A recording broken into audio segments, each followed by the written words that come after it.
Welcome everybody to the Room 250 podcast. One tiny pixel at a time. We all have a room 250. It's that room where creativity happens.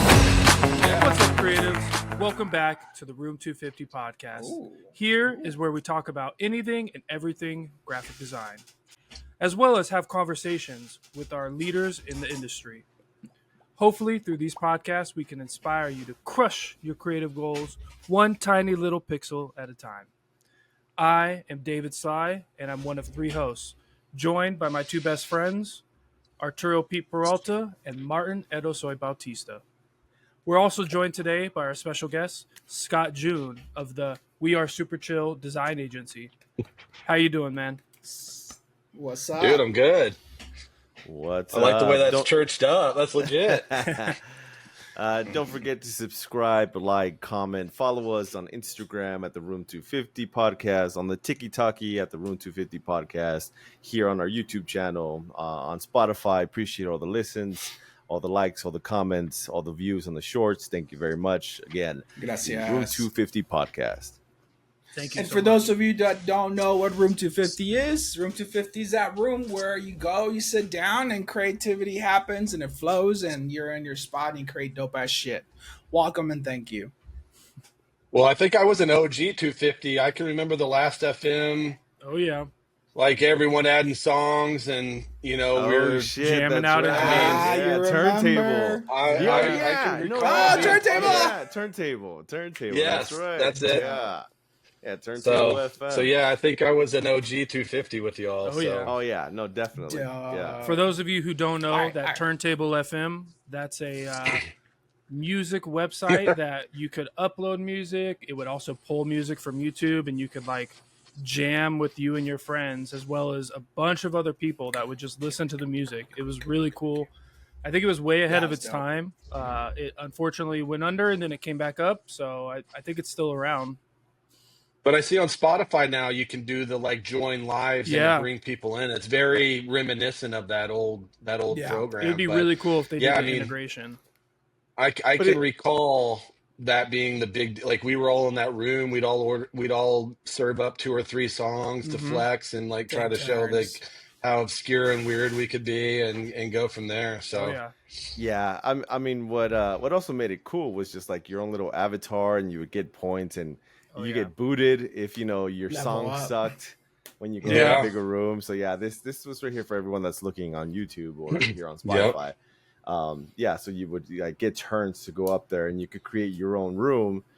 And then you could go into like the popular rooms and get likes, and you get points, and then you could create bigger avatars. And if you were like one of the OGs, you could get some like custom avatars on there Yeah. from the very get. I think at one like point this guy right here. they But, had some actual yeah. DJs that would pop on there and like run Yeah. sets, and it was so cool. Dope. So again, shout out to turntable.fm. Even though we're not Shout sponsored, out. you can sponsor us. But even though they're not live anymore. Yeah. Sponsor us, please. but anyways, someone. let's But- lead into the drinking. Who's got what? Oh, Alright. snaps! Oh.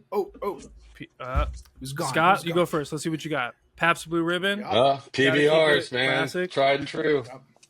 It If I'm not drinking this, I'm drinking Jameson, but it's usually this. Okay. Nice. PBR is always good. I like PBR. What that kind of style, I lean more towards like a Montucky. Mm, Like that's good. Oh yeah, I'll Yeah. grab those in lieu of this. Those are kind of the two that are interchangeable for me for sure. Yeah, So I no, agree. Or if sure. I'm back, I'm from St. Louis originally, so if that's the case, it's Bud heavy. We go just straight Budweiser. Oh shit. My Okay. We call it brother, the tractor. I forgot St. Louis. We were talking shit Yeah. on baseball. That's Yeah. right. Now I I remember. still hate the 'Cause you- Dodgers. I still hate the Cubs. 'cause you at Don't the fight, time guys. when Don't fight.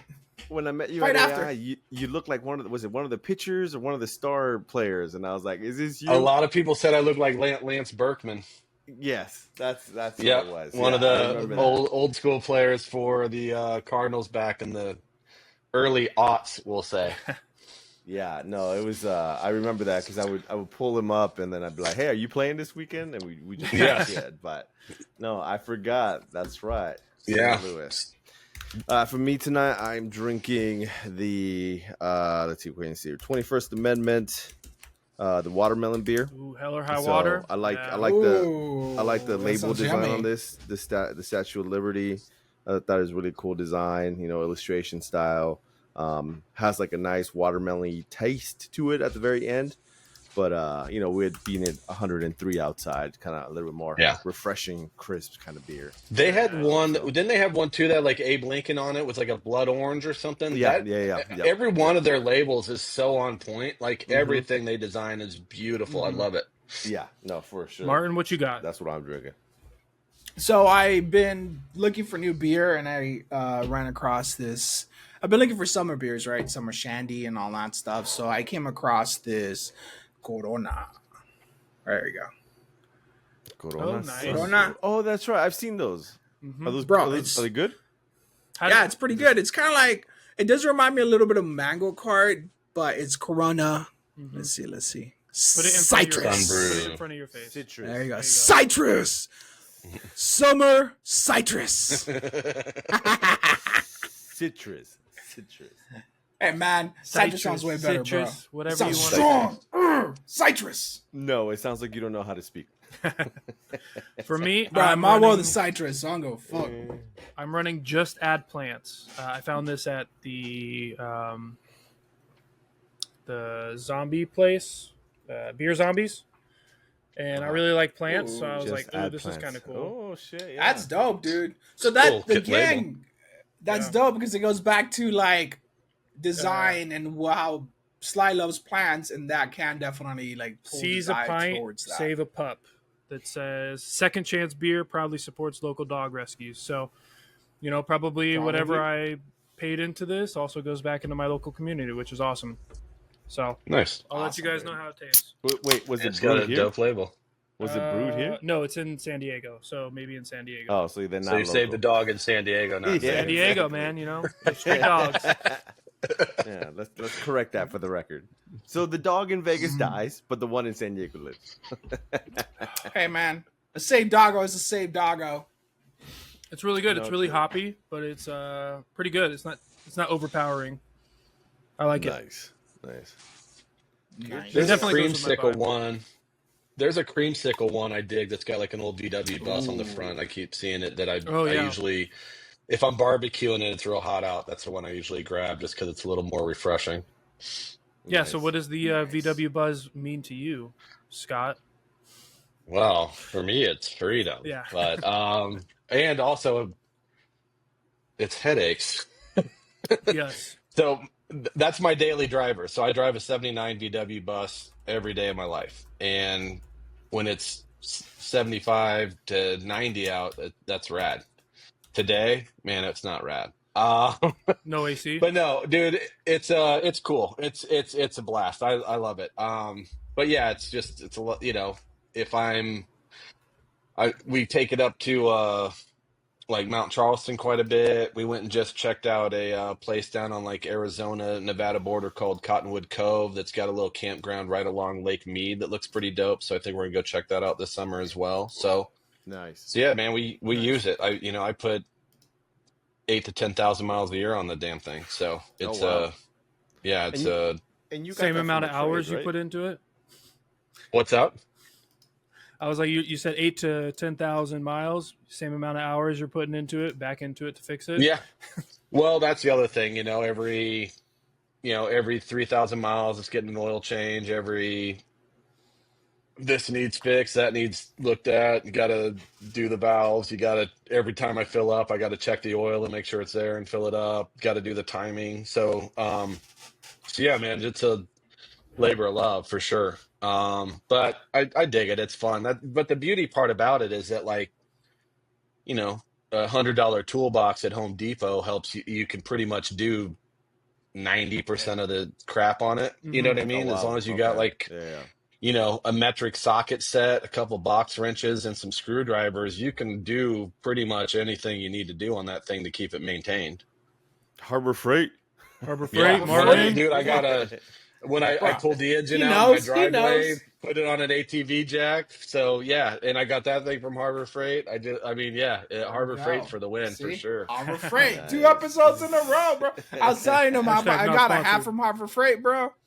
I got a hat. It was like $7, bro. $7 for a hat. Like, fuck. Exactly. Yeah. Can't beat it. See? Can't beat it. It's like going to I buy my tools Bass at Home Pro.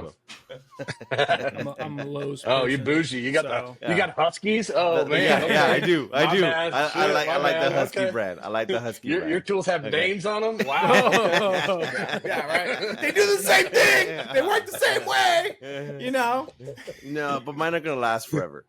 we go white label in my house, but all right. Yeah. Bro, with the prices of Harbor Freight, you can buy like 10 of them in your whole lifetime and it'll probably But be cheaper than the other ones. I don't need 10. I have my one Man. Husky. I have my Husky ones, and they're forever, man. Home Depot in this economy? Wow. All right. Yeah, right.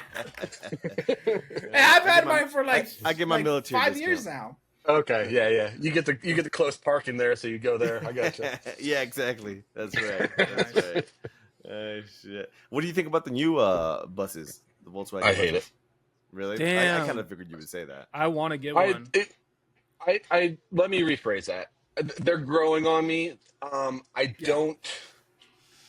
The orange one, I saw the orange one on the road and I didn't care for it. We went somewhere else and I ended up parking by one of the like bluish kind of purpley looking ones and it looked pretty good. Yeah, that blue one is like the first edition, like supporters. Gotcha. Yeah, like, I think if I remember correctly.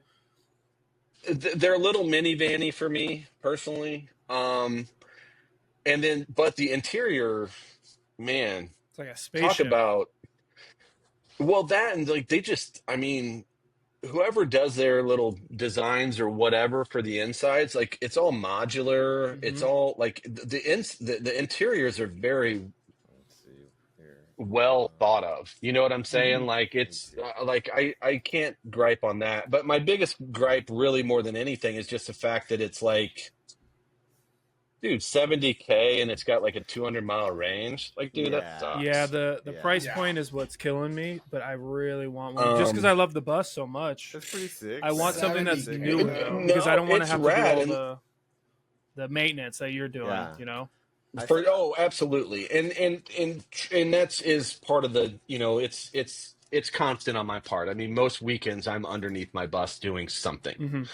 And Speaking of which, so- Slide. Do you know how to do maintenance on a truck? On yeah, a I do vehicle? maintenance on my own truck. Oh, He's like, okay. it's got air in the tires. Yeah, I changed the oil on it. He shakes the Uh, truck. Yeah. He's like, yeah, it's solid. It's I have solid. 3 brother-in-laws who all work on cars, so I definitely Oh, have that's right, that's right. knowledge Yeah, that yeah. they've helped me Okay. quite a bit. But Well, I don't and know how truth to be do it told, these myself. days, But for sure, between books and YouTube and everything else, I mean, honestly, like there's a wealth of yeah. information to do pretty much anything in the world at this point. Yeah. You know what I Yeah, mean? pretty Like, much. I it's a had matter though too of living in Vegas. Like, do you want to go lay underneath it on the asphalt when dude. it's 105 out? doing the fucking Yeah, oil no, on for that sure. in the middle of the summer is the worst for sure. Yeah, it sucks. Yeah. It absolutely sucks. Slide's like, I hold the flashlight. Yeah. Yeah, man. I mean, like you're saying with the YouTube, I had to change a blinker light on the truck, and I was like, man, I don't know how to do this. I was, it's not something I'd ever done before, and I was like, shit, I'm gonna have to pay somebody to do this. I went on YouTube. It's 5 minutes. It's like, hey, just pop the thing, pull it out, put Yeah. the new one in, and there you go. And Well, yeah, like on my before the bus, I had an old Malibu. I think actually I had it when I was at AI, if I'm thinking about it correctly. But the the little clicker in the turn signals that makes it return, yeah, Mm-hmm. that broke, and the turn signal wasn't canceling, but also like the little piece would get caught in there where I couldn't actually indicate where I was going to turn. mm-hmm. So I was like, oh man, this is a nightmare. Blah, blah. Dude, I ended up finding the part on Rock Auto for like $38. I got on a Nice. YouTube video, and like 14 minutes later, it's replaced when I got a quote from like the local little auto body up the street. Like, dude, I don't know what's going on. And the only reason I went that route is because I think they told me like $800 or $1,000 or something. I'm like, are you fucking kidding me? And so I went on, I'm like, can I just do this? And so I was like, shit, I can do this. Yeah. And like, it was so, it literally was like 20 minutes of my time. There was like, that's it, So that's what the other thing, I was just like, holy smokes. Like, if I weren't like mildly resourceful guy. Like I would have just dropped a G on a stupid turn signal that literally would have used up 15 minutes of my day. Yeah, that's what makes like YouTube so awesome. You know, you could get information and like learn how to do stuff. I mean, I followed that account. It's like Dad, how do I? And it's just this old dude, you know, teaches, you know, stuff that you should know around the house. How to shave. I've seen that cat, like how to shave, how to like how to switch a toilet or a valve or shit like that. Yeah. And it's like, damn, like that's so awesome to get like that kind of information.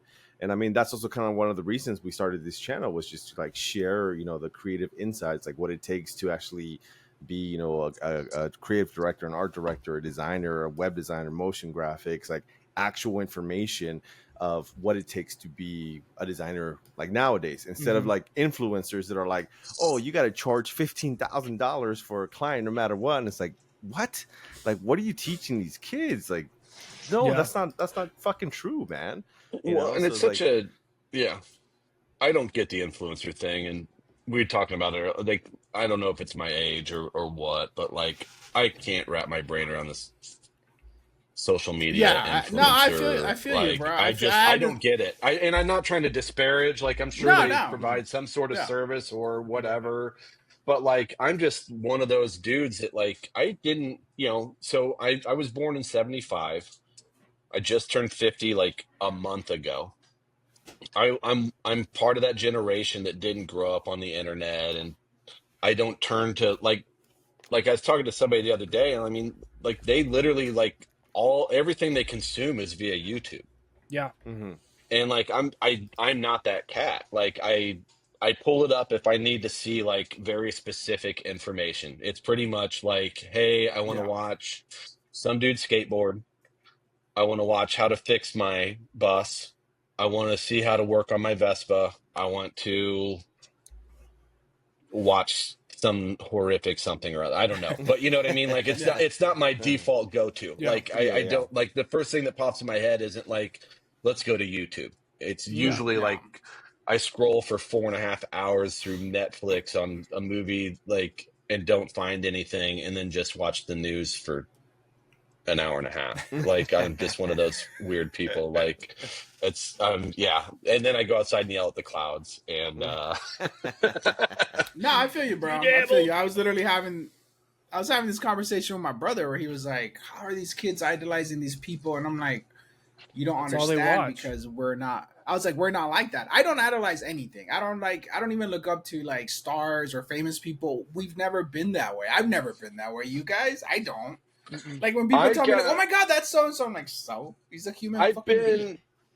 I fanboyed out. I can literally count on one hand, and it's been and every time it's been a skateboarder in my younger days. Like, every single one of them. Like, I remember when Draplin Draflin came to town, like, chatted with him. I was like, okay, cool, whatever. Just cool dude. Great designer, but whatever. But there was a handful of dudes that I watched videos of when I was like 16, 17, 18 that I got to meet later on in life that I was like, oh my God. This is the greatest kid. Was it Stacy Peralta? No, it was Chris Markovich. If you want to if you want to look up a little like core skateboard, still killing it, probably my age or a little bit older, like one of the greatest skateboarders in the history of the world. He's one of them. But yeah, like, just I don't weird out for stuff like that, but that was one of those times where I definitely was like, you're Chris Markovich. Nice. Oh my God. Nice. Like, I've watched your videos hundreds of times this year. That's funny. But I mean, when it comes to the whole influencer thing, like, you know, they're like, oh, you have to do this and like all this information. And in my head, it's just like, okay, like, are you actually working with clients? Like, show me what briefs you're looking at. Like, actually show me work. Who's your employer? Or is this your full-time job of just being on social media and doing, you know, these fucking almost bullshit fucking reels of like, oh, you should be not charging any less than $7,500 for a logo, and this is the perfect way to do it, and whatever. And it's like, I mean, good for you. You know, you have the following. But it's like, I take that with a grain of salt. Like, let me see your resume. Let me see your resume. They're just the other harsh. Go ahead. They're feeding the algorithm. That's it. Well, and the other harsh reality is, I mean, real talk. I can't remember the last time I charged that much for a logo, period. Yeah. I can't even say Yeah. I have charged that much for a And to logo. be real blunt, like 90% of the logos I do, because let's be real, 90% of my work is websites. Okay. And I do some graphic design here and there, and it's typically doing like restaurant menu work, a few logos for people that want a very specific kind of retro, tattooy, traditional kind of look. Like Your I style. don't, I'm not doing like super modern minimalist gradients in Photoshop. Other than resizing an image for a website, I can't remember the last time I opened Photoshop and actually designed something. I absolutely hate that program. I feel like it is turning into Word. Really? Quote him on that. That's going to be one of our shorts. Okay. Yeah, right. Well, it's the thing is it's used by so many different disciplines that it's kind of everything to everyone. So like a good friend of mine that's a photographer in town, the way he uses Photoshop is distinctly different than the way I use Photoshop, which is distinctly different than the way this guy uses Photoshop, which is, you know what I mean? Like it's so robust at this point and so in just chock full of solving hundreds of problems for hundreds of different disciplines that I feel like it's turning into Word, where it's like the secretary at the front that gets tasked to make the invite for the just jumps on upcoming, Photoshop.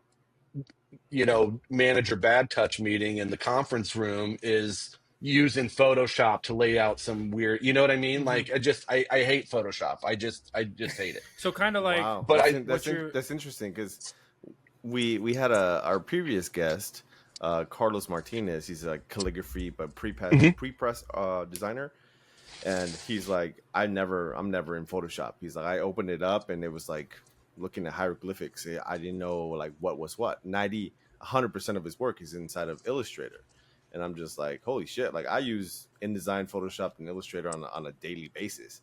So I use InDesign and Photoshop on a daily basis, but InDesign and Illustrator on a daily basis. Like I said, if I'm opening up Photoshop, it's because I need to resize images for a website and basically optimize them, and that's it. I'm not creating anything in Photoshop if I can help it. Wow. Okay. My other dilemma with Photoshop is I came from, when I first started at AI, I was working at the skateboard distributor. Everything was like a large format print. Like 90% of the time, Photoshop blew out. It looked like shit. Yeah. So we made everything in Illustrator just because it scaled the way we needed it to, from a wheel to grip tape to a board. So like from that point of view, like we just never like, don't get me wrong, like we were in Photoshop, but like it was very specific. It was very much like my artboard is 34 by 9. I'm building it out to that, and that's it. You know what I mean? Like that's and skateboards were such a weird shape. It didn't translate well to any other product. You know what I mean? So you'd spend a lot of time on a graphic, but you could only really use it for that one thing, or you were pulling elements out of it to scale it down to smaller things. You know what I mean? Yeah. So like if you're trying to do a t-shirt, you would have to pull the like main image in the middle and put it at like 9 by 9. But even then, it's old school. Like a lot of this DTG stuff didn't exist back then. So we were separating out all the colors, breaking them down on the screens. And so like most companies back then too that we dealt with, they weren't paying for a 6-color job. Turn this into 1 color. Yeah. Turn this into 2, maybe 3. On occasion, we'd mess with CMYK, but even that could get a little fuzzy on a shirt. So can you tell us, did you start at that skate shop before you were in school, or you started that while you were in school at the Art Institute? Before. So okay. when I moved to Vegas in 2007, and my first job here was actually as the screen printer at the skate place. And so I'm one of those old self-taught screen printers where it took 30 minutes to burn a screen, and we washed it out in our bathtub and with the shower head and lined up the job by actually like basically putting the marks in the vellum that we had separated. So we had to Oh like go yeah, yeah. through and basically, here's all the black, and you'd color it into vellum by hand or, ruby lith or whatever. And then you'd burn it into the screens, and then we'd spray them out. And then we basically had a 4-color press. It was like mounted in our garage, and we'd pull all the colors. I don't even think we had a dryer at that point. Everything was a flash. So we'd flash a color, do another one, flash a color, do another. And but it was all. What do you mean by like flash of color? I never did any of that before, So there's these little. They're basically like a heat lamp that would go over the planting with the shirts on, and basically we'd with the way where the shirts are pulled on, we'd put it underneath that little heat thing for long enough to it needs a little flash, is what they call it. It kind of makes It'd probably be like it this makes size. the ink not run. Maybe a little bigger than Yeah. this, and you would just slide it over the top, and it'd have the heat coming down. And it would like kind of this. cook the top of the ink, and you'd only do it for like 20, 30 seconds, and it would basically make it so it wouldn't run, but it would be tacky. And then the other thing about screen printing is it actually goes light to dark. So you'd have to set up your job from the lightest color, which would be white, to the darkest color, which is black. And you'd have to kind of trap everything, is what we'd call it. So like Which color out it's a design term, trapping, for sure. Yeah. Yeah. So, we would trap everything, we'd print all the colors, and then black would be last, and it would kind of fill in all the gaps and make all the colors look right. So you'd trap it underneath that black, where it would basically just hang over by a millimeter or two and lock everything in, and that's your shirt. It's done. So anyway, I learned how to do that in a garage back in New York before I moved out here. And then I got a job there as a screen printer. They realized that I used to work at a skateboard distributor down in Texas when I lived there. So they pulled me into the sales office, but everything we dealt with was custom print. So I kind of ended up having to learn how to use Illustrator, Photoshop, all the programs to basically get anything we sold like print ready and ready to go on a skateboard. And then ended up going to AI about a year and a half into being there. And that's kind of how I ended up at Art Institute. Now, what drew you to the Art Institute? Yeah. To be completely honest, my sister-in-law worked at the one in Tampa, and if I went to Art Institute, I could get half off my admission. Oh shit! Really? Nice. So she said, "Hey, how much was your half off?" I have no idea, but basically it was, hey, do you want to go to Art Institute because it'll be half price because your immediate family, you're married to my sister. And I said, yeah, okay, Nice. cool. Yeah, I guess I'll go there. And so, but the weird part for a lot of people don't realize, especially like people I end up becoming friends with from there, is that I was in the web program. I wasn't in the graphic design program. Wow. Yeah, I remember that. But because I could only go at night, sometimes the stuff I needed wasn't offered, but I needed to be full time to keep my stuff going. So I just would take I took a ton of graphic arts courses. So, I mean, if I really would have probably deep dived into it, but by the time we were ready to get out of there, I was just ready to get out of there. Mm-hmm. So like, I probably could have got like a dual degree from there in graphic kind of kind of a deal. But yeah, I mean, I ended up being in all those graphic arts classes, which is fine. I feel like it helped me a ton. Yeah, I mean, since I've known you, I mean, your artwork has always been solid. Mm-hmm. Like you could see how strong you are in graphic design, and then you add web on top of that, and it was just like, man, like this dude is fucking on another level. You were always one of those higher tier guys that it's like having to chase. I don't know. Like, I mean, I mean, honestly, it was. Humble. Maybe now I don't know about now, but no, I'm just kidding. No, now I'm not. Well, you know what? Now is more as I've been in the real world for a long time. I finally my idea of what I do has shifted quite a bit. Like, don't get me wrong, I like making cool shit, but like honestly, for my clients, I'm just trying to solve a problem. Yeah. Mm-hmm. Which is what it boils down to. And sometimes that really cool, oh shit, man, you made that's not solving your problem. Mm-hmm. You know what I mean? Like, you know, a lot of my clients that I do graphic design for, I mean, typically it's me doing menus And I still remember like one of the first ones I did. It was gorgeous. It was one of the raddest things ever. And I went to eat there and I couldn't read the fucking thing. Mm, I blew it. gotcha. Yeah. It looked beautiful. Mhm. It was Yeah. gorgeous.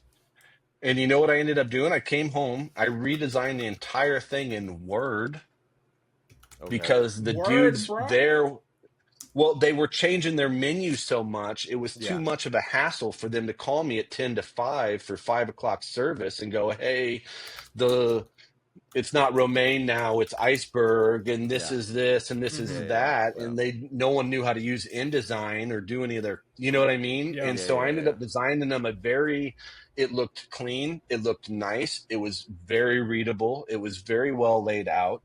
I'm a big stickler for shit lives in its column. Don't Mhm. break any edges. Everything's got the same exact gap, period. Mhm. You know what I mean? And was it this sexy? Wow, I'm going to win an award? No, but every single person who walked in that restaurant goes, "Yep, I want this, this, and this. Thanks for not making me fight reading your freaking menu to eat here." Yeah. Yeah. So, No, I mean, it sucks when that happens. When you do that stuff. 'Cause dude, and I, it's on. yeah. It is what it is. It's the reality. I mean, Yeah. and No, don't get me very wrong, true. I like making cool stuff, but most of the time, is it legible? Is it ADA compliant? Is it doing all those sales funnel things they need it to do? Is Yeah. 90% of my stuff now is just from a user need point of view. Am I checking off all their boxes? Mhm. Yeah. I don't want to be the hurdle that stops someone from ordering this or making this reservation or signing up for that or whatever. You know what I mean? Yeah. So, No, for sure. I try to make cool stuff, but for the most part, I'm just trying to make sure that their journey through someone's website and or stuff is as easy and seamless as possible. Nice. Yeah. No, for sure. I mean, I can relate on that when the first publication that we did with Vegas Prime, the font was a little too small. Even after I had like test prints and everything, when the final thing came to me, I'm like, holy shit, this is crowded. This is broken differently. The images are not where I should be. I need to be used like more of this space. And you're just kind of like beating yourself up. Like, fuck, man, like I could do much better. And yeah, Mhm. so I totally relate on that part. Well, and it's impossible to not see it too once you've seen Mhm. it. Yeah. Yeah. Yeah, It's the exactly. only thing you can see, no matter Yeah. how rad the entire 98% of it, if there's that one little pixel that's like a little wonky, Mhm. Yeah. it's like tractor beam right to it. You Yeah. can't see anything else. And no Yeah. one else has even noticed it. And you make sure to, Yep. oh man, that thing's sick. Yeah, did you see that And then- pixel? And you're like, no, I didn't. But that's all I can see. What are you talking about? How'd you miss it? You know what I mean? Like, Yeah. Can you tell us about one of those So- projects that's happened to you? well, there's been a couple. Like I said, that one menu was the big one Oh, okay. because I wasn't taking into account like the darkness of a restaurant when you're going in on date night at Mhm. 7:30 on a Friday, and in my office it looked beautiful. Oh yeah, for sure. Real world, nothing. I was like, oh my god, you guys are using these? And they're like, yeah. I'm like, dude, I'm so sorry. Hang on. You know what I mean? So that's a big one. Yeah. I mean, I can also say that there's also been, especially at the skate place, I mean, there's some poor souls that were not nice to us on the phone that ended up selling a lot of boards with some dicks hidden in them. That's for sure.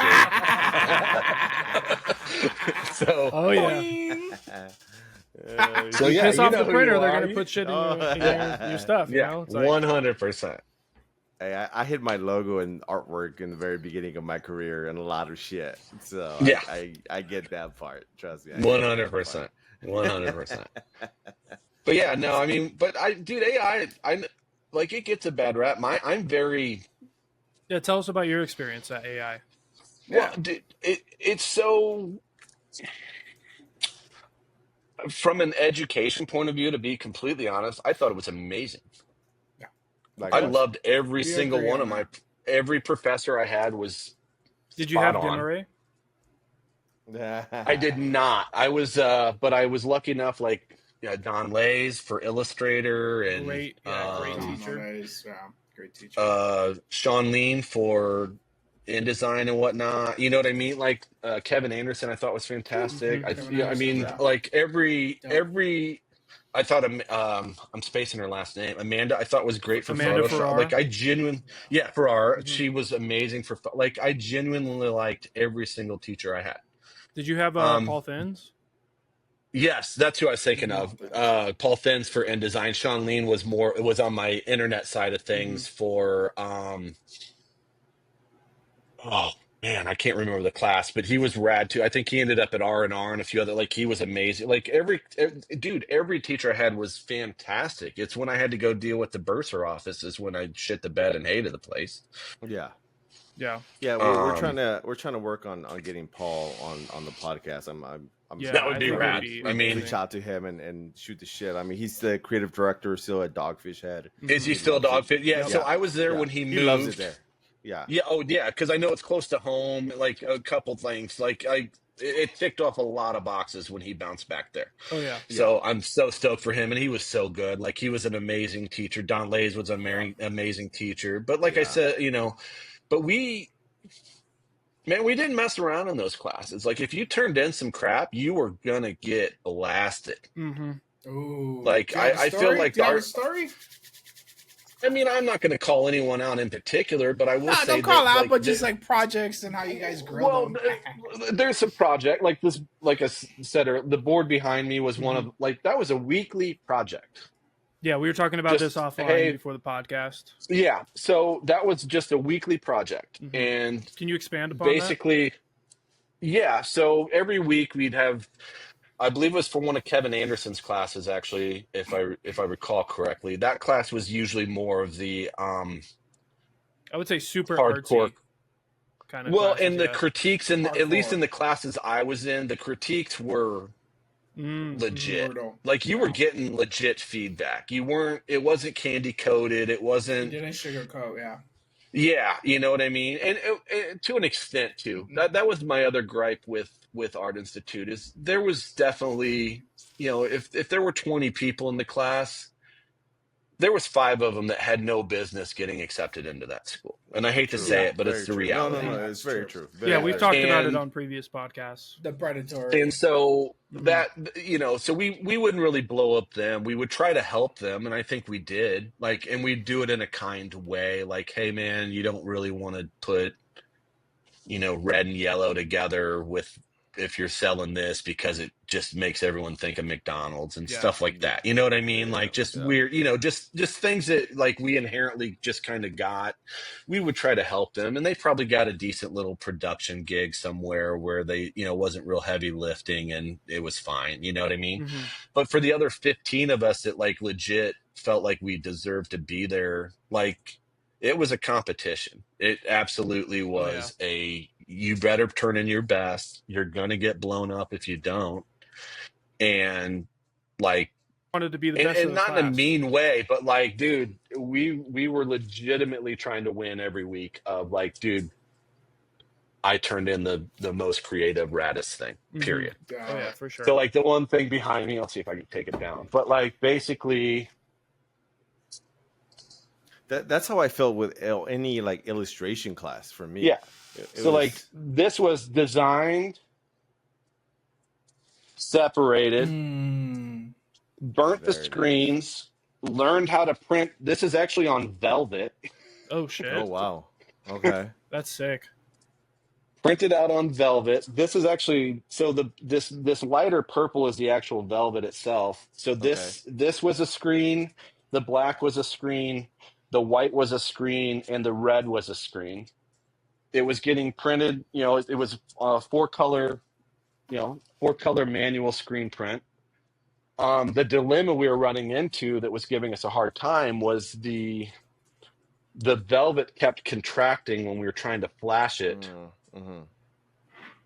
So we kind of had to build in a little bit of a area of it for that. And then after it was all done and adhered to the board with a 3M, I went through and bedazzled all the shoulder pieces down the sleeve. There's some reds in the cape, and there's purple in the bull eyes. So if you look into the bull eyes, it's so So that was a week of full-time school. I had a full-time job, and we ripped through this, and that's what I turned in on Thursday night as my F you to the rest of the class. I'm the best one in here. Fuck you guys. Seriously, that's 100% how we all felt about it. Nice. Sorry, for those watching, No, I have to it's- keep switching out my ice pack on my laptop or else it'll completely overheat. So, but it made all of us so much better. Yeah, that's what I was gonna say. When you have that kind of like competitive drive and it's good and you're skilled, you're like, shit, I need to step my fucking game up. Oh, yeah. Well, and it wasn't a malicious thing either. Yeah, it was very much like our critiques, like we were like, here's what we're seeing wrong with it, but not in a like you screwed up. Yeah. Here's a second set of eyes from a creative or art director point of view. Mm-hmm. Here's what when you get your real gig, this is what they're probably going to be telling you. Mm-hmm. Yeah. And we all grew from it and did it, better the next week, So I mean, I can remember a job, one of the projects, I don't remember what it was, but like we literally went down. So that was the other beauty part at the skate place. He gave us full access. We had keys. We had the alarm code. Whenever we wanted to go do something, it was typically down there. It's in the hood, down off like industrial. Like we legit would like bring a sidearm with us when we were printing on the weekends because Our second we guest. found out we needed one. Our second guest who's dealt with stuff like that. And but we would go down there for 8 to 10 hours Saturday, Sunday till the project was done. Mm-hmm. And we had a scroll saw. We were cutting out stuff on wood, staining it, and then painting in our designs that we had printed out on large format paper, stuff like that. I mean, we did not, anything we thought of doing, we did 100%. Like there was nothing holding us back. We ended up getting a gig from one of my projects. A friend of mine was doing wedding invites for somebody. And because of what we had shown her some of the stuff we made, she actually ended up hiring us to print on a bunch of old 45 records, the actual wedding invite with old GV ink that's like super, you know what I mean? Like cool. We tried everything down there. We did not, there was nothing holding us back from trying anything dumb down there. That's so you guys were just having that creative, knowledge through school and then having access for that shit. Yeah, man, like that's fucking badass. No wonder your skill set just went up. You having that real world experience and having those tools at your fingertip, and getting this knowledge from school. Like 100%. I mean, it was a crash course. So I think the other reality of down there at AI was that like you got out what you put in. I can't think of a single night I had Don Lays that I didn't stay there for an hour and pick that man's brain. Just chatting with him about this or that or Toyota or that or that. You know what I mean? Like every single class, like basically they get done with instruction and you could just stay and kind of work on your project and they'd float around. I never left early, ever. Nice. That entire hour that we'd have at the end of the night, you really was 100% chatting with every single teacher that we had there and picking their brain and figuring out what's up. The other thing that I still stand by as one of the greatest decisions I've ever made, and I know, Pete, you go back and forth on this, joining the student AIGA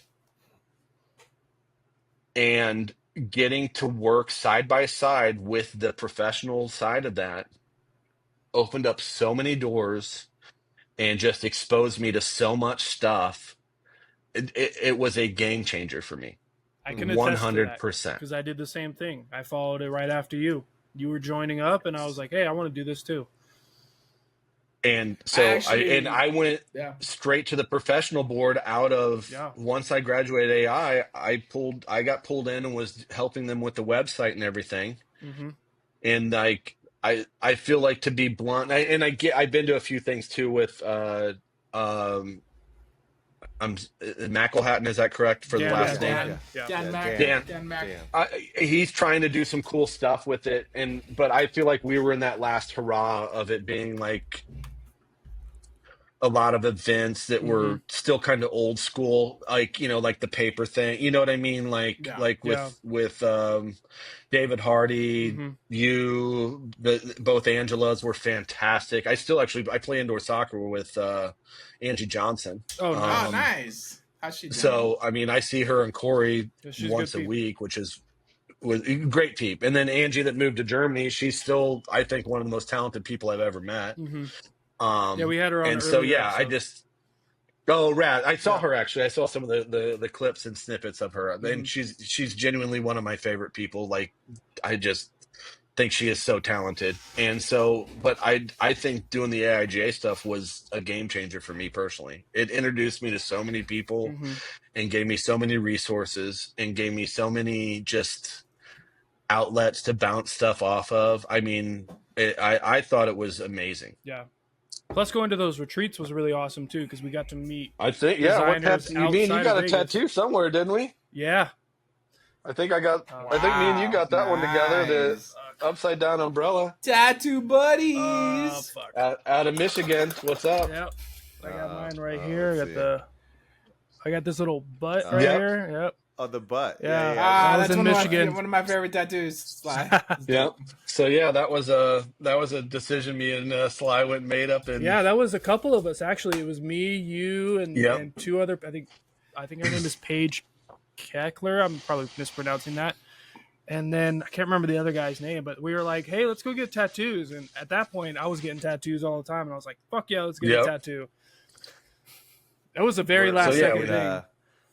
We're gonna get a Room 250 tattoo when we hit what is it? 250 subscribers. 250 We're subscribers. setting the bar low. We're setting the bar low. So subscribe so we can all get tattoos, please. Yeah. I'll get one with you all if you want. Woo! Do it.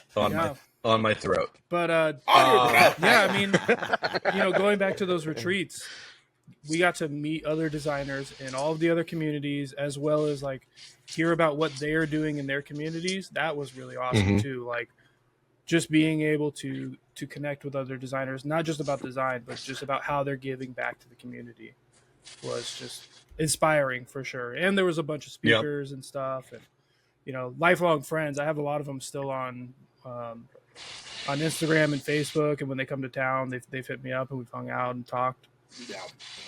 Brad, I end up having a few of them on Facebook and stuff, and obviously I still, follow Hardy and stuff, even though he's back across the country again, and then I think he just sold his house. But I mean, for me, I just thought, for me, it was it was huge. It was just huge. I loved it, especially on the student side of things. Like that was such an eye opener of like, wow, there's this whole world of people like. Not working in, no offense to this guy. I still think he's amazing, but like, dingy skateboard factory, like there's like legit agencies making like legit money making like legit decisions on this stuff. You know what I mean? And I'm not like an award guy or anything like that. I just like making cool stuff, but like but like just seeing that like in action of like how legit it was, like this isn't just me like drawing in my room anymore, making like dumb pins and making fun of, like dumb shirts where I had one idea where I was like two heads of like Che Guevara on it that just said touche underneath it, dumb shit like that. Like good shit. It's funny. There's like, there's like a legit industry for this. Cool. Can you walk us through how you went from that to where you're at now? Like, give us a little backstory on that. Yeah. So basically, the catalyst was my kid was coming. So in 2010, the missus says, "Hey, we're expecting." And I was like, "Oh, fuck. Okay." And, so I ended up answering an ad. Well, not even an ad. Actually, I believe it was a reference via AIGA for an opening at Collier's International, which is a commercial real estate place out I here. remember you worked there for a while. Yep. And so I, basically that was the clean Scott there. Yeah, that was business. That was dapper. Scott, yeah. No beard. Yeah. Polo. Yeah. Long slacks. sleeves, no tattoos. Yeah. The whole shebang. So So yeah, we would. I ended up applying there and got the gig. And dude, it was pretty nice little Do, pop from a money point of view and all that as good I say, do they stuff. pay And well? they do. I do. I mean, I can divulge. It was shit 15 years ago now, but I think my starting salary there was 42 in Okay. 2010 as a student. It's For actually salary, pretty 42,000 a year. Wow. Yeah. Yeah, That's that's pretty good. That'd be fucking like good. 60 now, 60, 70. Yeah. So, and it's like I said, 15 years ago, Yeah. but like I said, as a student currently in school, that's where I Yeah. started. Yeah. No, that's amazing. And so yeah, that was rad. And I worked there for 5 or 6 years and slowly moved up the ranks as well. So like, ended up being the senior graphic designer there and kind of running the department. And ended up doing a few of the internships there. So there's a couple people through AIGA that we had come through as interns to kind of get themselves through their keystone projects and all that stuff as well. So I tried to get back in that regard as well. We had 3 or 4 different cats come through there that did their internships. They did allow me to do my internship there while I was working there as well. So that got me through kind of That's cool. that portion as well. Just between full-time school, full-time job. Damn, highest baby, paid intern over here. Like, yeah, the whole deal. So, so that worked out well for me to help me get through school and get done. And then in like 2000, I want to say 15 or 16, I don't really recall which, to be honest with you. Some brokers were bouncing out on their kind of their own, and they said, "Hey, why don't you come do this? Come do freelance. We'll figure it out. We'll be your client, and then you can just pick up stuff as you go and all that stuff." And that worked out for a while. That was fun. It was good. But it was still like I still didn't know how to like manage my time well enough yet to like work on their stuff and still like actively pursue clients and generate more money. Hard. You know what I mean? It's hard. It's hard. And the other dilemma that a lot of people don't tell you from a freelance point of view is that like, yeah, you might be a fantastic designer. You might even be a great salesman. Doesn't make you a good accountant. Doesn't make you a good time, it doesn't make you a good project manager. It doesn't make you a good this, that, or the other thing. You know what I mean? Yep. So that's some skills you got to like kind of legitimately think about on the way through as well. So that first run at that was a little bit, it wasn't rough. Like we're all still friends. We're all still good. But like, I don't think I was equipped yet to be on my own. Or not so much equipped. I think I needed that experience to realize what I actually needed to be equipped with to be on my own. So I ended up going to an agency place in town that was a little bit smaller, and I worked there from like, I want to say like 2018 or 19 through basically COVID. They furloughed me, and that's kind of when I bounced back out on my own. But that was a nice experience. They did a lot of tourism stuff in town. They did a lot of food stuff in town. And meanwhile, a good friend of mine out here is a food photographer, and so back around this time as well, I started working on Sparrow and Wolf stuff, and nice. and so like right when they opened, we built that website for him. And he ended up having Halfbird, which actually just recently closed, but he's got a few other irons in the fire, so to speak. But yeah, but I know what you're talking about, because he's opening up another restaurant or in working correct. on the restaurant, and yeah, I might be pulled on for that for some other Rad. shit. Oh, so, cool. Cool. Yeah. Good shit. So Awesome. yeah, so Chef Howard is amazingly talented, Yes, amazingly good dude. extremely. Just a genuinely cool cat. So worked on his stuff, and to be blunt, that just kind of opened the floodgates. It's like, oh, okay, you're like the cool restaurant guy. So like I ended up doing some stuff for the guy that runs Other Mama.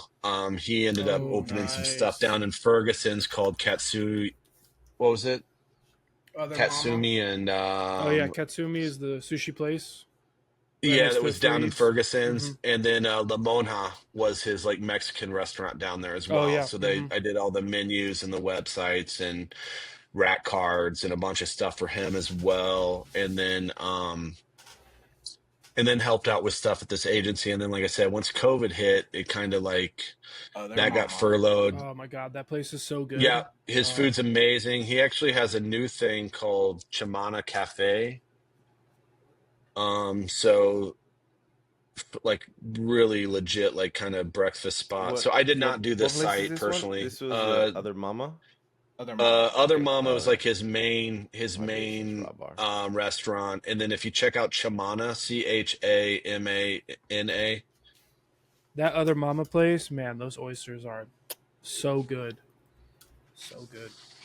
Oh, so you've been there, Sly? Yeah, I've been there multiple times. It's very good. Ah, it's closed. Nope. Damn. So yeah, he was gonna do a rebrand. Damn it, Scott! Sure if he had done that yet or not. You just closed down the website. That was another.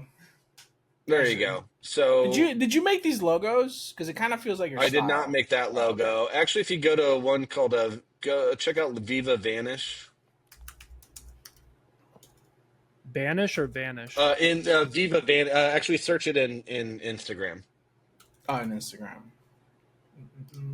Oh, what's gonna come up? No, it's like she does like tattoo removal and Viva. Viva, yeah, like Viva Las Vegas. Yeah, Vanish. It's the pressure of searching while we're streaming. I know, right? Let me not misspell something. Right here? No. Yeah, there you go. Skin Solutions? Yep, that's her. Okay. Oh, that's Brianna. So look into or scroll down. But I did her logo. There you go. So like, yeah, so I did that. Nice. Cool, and then from website point of view, if you want to go to like Downtown Tattoo, I think that one's in the link's in the chat. Yeah. Martin. Yeah. Yeah, so my buddy Joseph helped with a lot of these like all these little like that bottle and all this text and all this stuff is my buddy Joseph made most of those for this website. So cool. As you kind of cruise through here, you know, like that painless electric process, but this is one of the sites we made, which is a pretty fun one. He created all these little pieces. So that's all this is typically like, I love the vintage Vegas feel. Definitely downtown feel for sure. Yeah, like it fits their brand for sure. So now, that's the type of stuff we typically do. These like from scratch or not really. It's actually more. Everything's kind of WordPress now. So it's just getting it all set up. To be blunt, I don't really charge a whole lot to do a website anymore. Like it's money, but it's not a ton of money. Most of everything is more the maintenance afterwards, just banking on let's keep everything updated. Let's keep all your backups going. Mm-hmm. If you need some changes, and to be blunt now too, like the old school like webmaster days and that shit's gone, man. Like yeah. I don't want to change the hours on your site. You log in and change the hours. You need to build another page? Call me. Yeah. I don't want to do all this. Like, it takes me longer to log in than it takes me to like change the hours on your site. Like, just do that shit.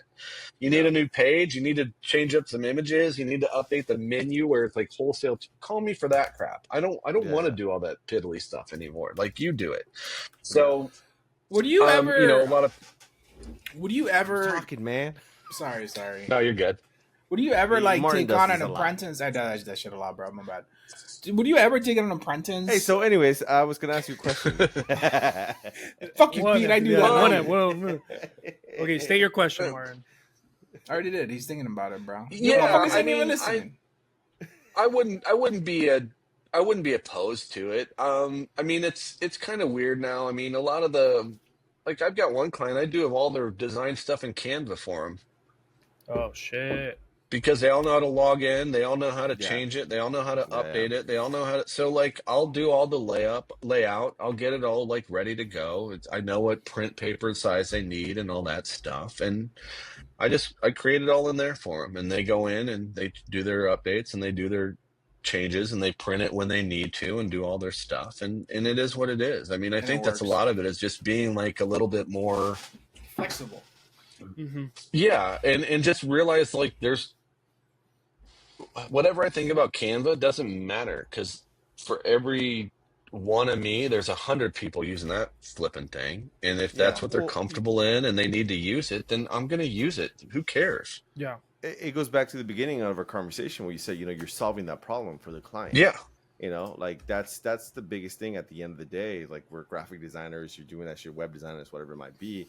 Things have advanced so much in the last 10 years, 15 years, that it's like, you don't need a coder to do your website. Now you have WordPress and Yeah. Canva and Squarespace. Squarespace and Wix Yeah. and Yeah. And it's like Webflow. And I everything that mean, you could you ever, know, everything you could ever want to do. so They have templates set up, and it's just so Mhm. user friendly. And you buy 100. the Well, domain, it is and then, it isn't. That's the other, but that's where they get you too. Is like, for example, with WordPress. Like, could anyone go in there and make a site? Yeah. Can they go Totally. in there and make a nice looking site that like functions well on all the screen sizes and didn't take them 9 hours to hook in their Stripe account to get the WooCommerce thing working? And why is the yeah. Instagram funky? And what is an API key? So there's a little bit of an illusion there with the WordPress stuff as well. Is it pretty Yeah. user friendly? And can someone go in there and make a site? Absolutely. Should they hire me to at least get it set up and then basically go, hey man, for the next 3 months, I'll show you how to use all this stuff to Mhm. to change text, to change an image, to change this, to change that. If you need some heavy lifting, call me. Yeah. Mhm. You know what I mean? Like, I think that's a lot of it. And like, don't get me wrong. I think Squarespace actually does a great job if someone wants to really do it themselves. But truth be told too, is like, I don't want to deal with somebody that can't afford to just have me hire. Like, if you're spending half your day fucking with your website, you're not selling your shit. Yeah. Yeah. You're not, you're not doing your job. You know Oh, what I'm shit. saying? Like, Say that again. let me, Oh my god. let Yes. me do what I do so you can do what you do, and we'll just stack money together and call it a day. Like, why are you battling on this? There we go. And I'm even to the point now too with people where I'm like, I don't even care how you pay me. If it takes you 6 months to get to me to get to X, fine. We'll break it up over 6 months. I don't care. As long as I know something's coming in every month, I'll figure it out. Mm-hmm. That's fucking dope, dude. You You know- know what? I've been working Yeah.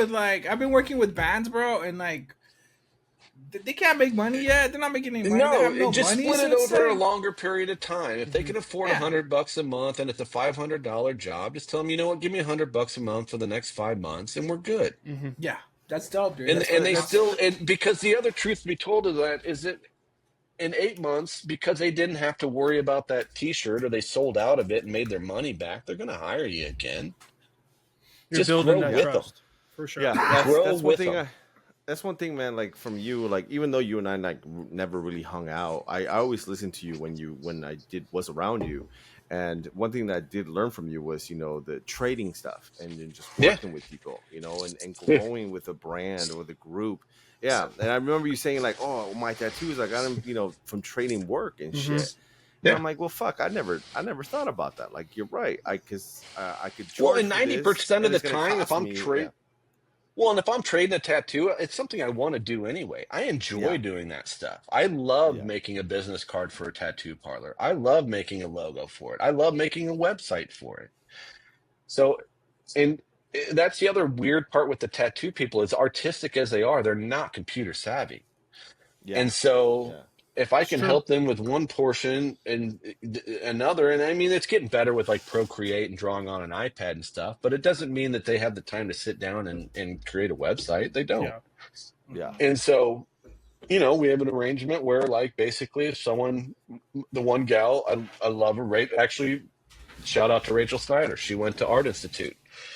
She started there. Shout out. And around the same time that she was starting, she got offered an apprenticeship to tattoo. And she ultimately chose to do the apprenticeship. Hey, that's cool. And that's where we met, was Art Institute. We're still friends to this day. Her husband, Rob, is a barber. Shout out to ImperialDTLV.com.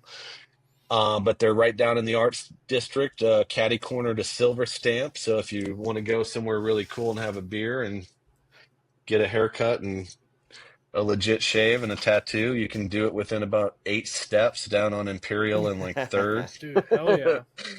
Nice. But yeah, so we met there, and yeah, ever since then, anything I need help with tattoo wise, she pretty much does, and anything she needs help with in internet / design, and she's an amazing artist. So I mean, they do all their own merch. I just basically help them out with a website and help them plug in their appointment booking system so that people can go directly from Instagram and book an appointment, because they don't know how to do it, and I do. Yeah. Well, Yeah, I shouldn't say that.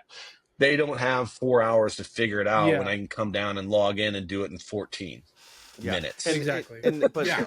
actually, you bring up a good point, because I've dealt with clients that they're like, well, AI can do this, and I could do this all by myself.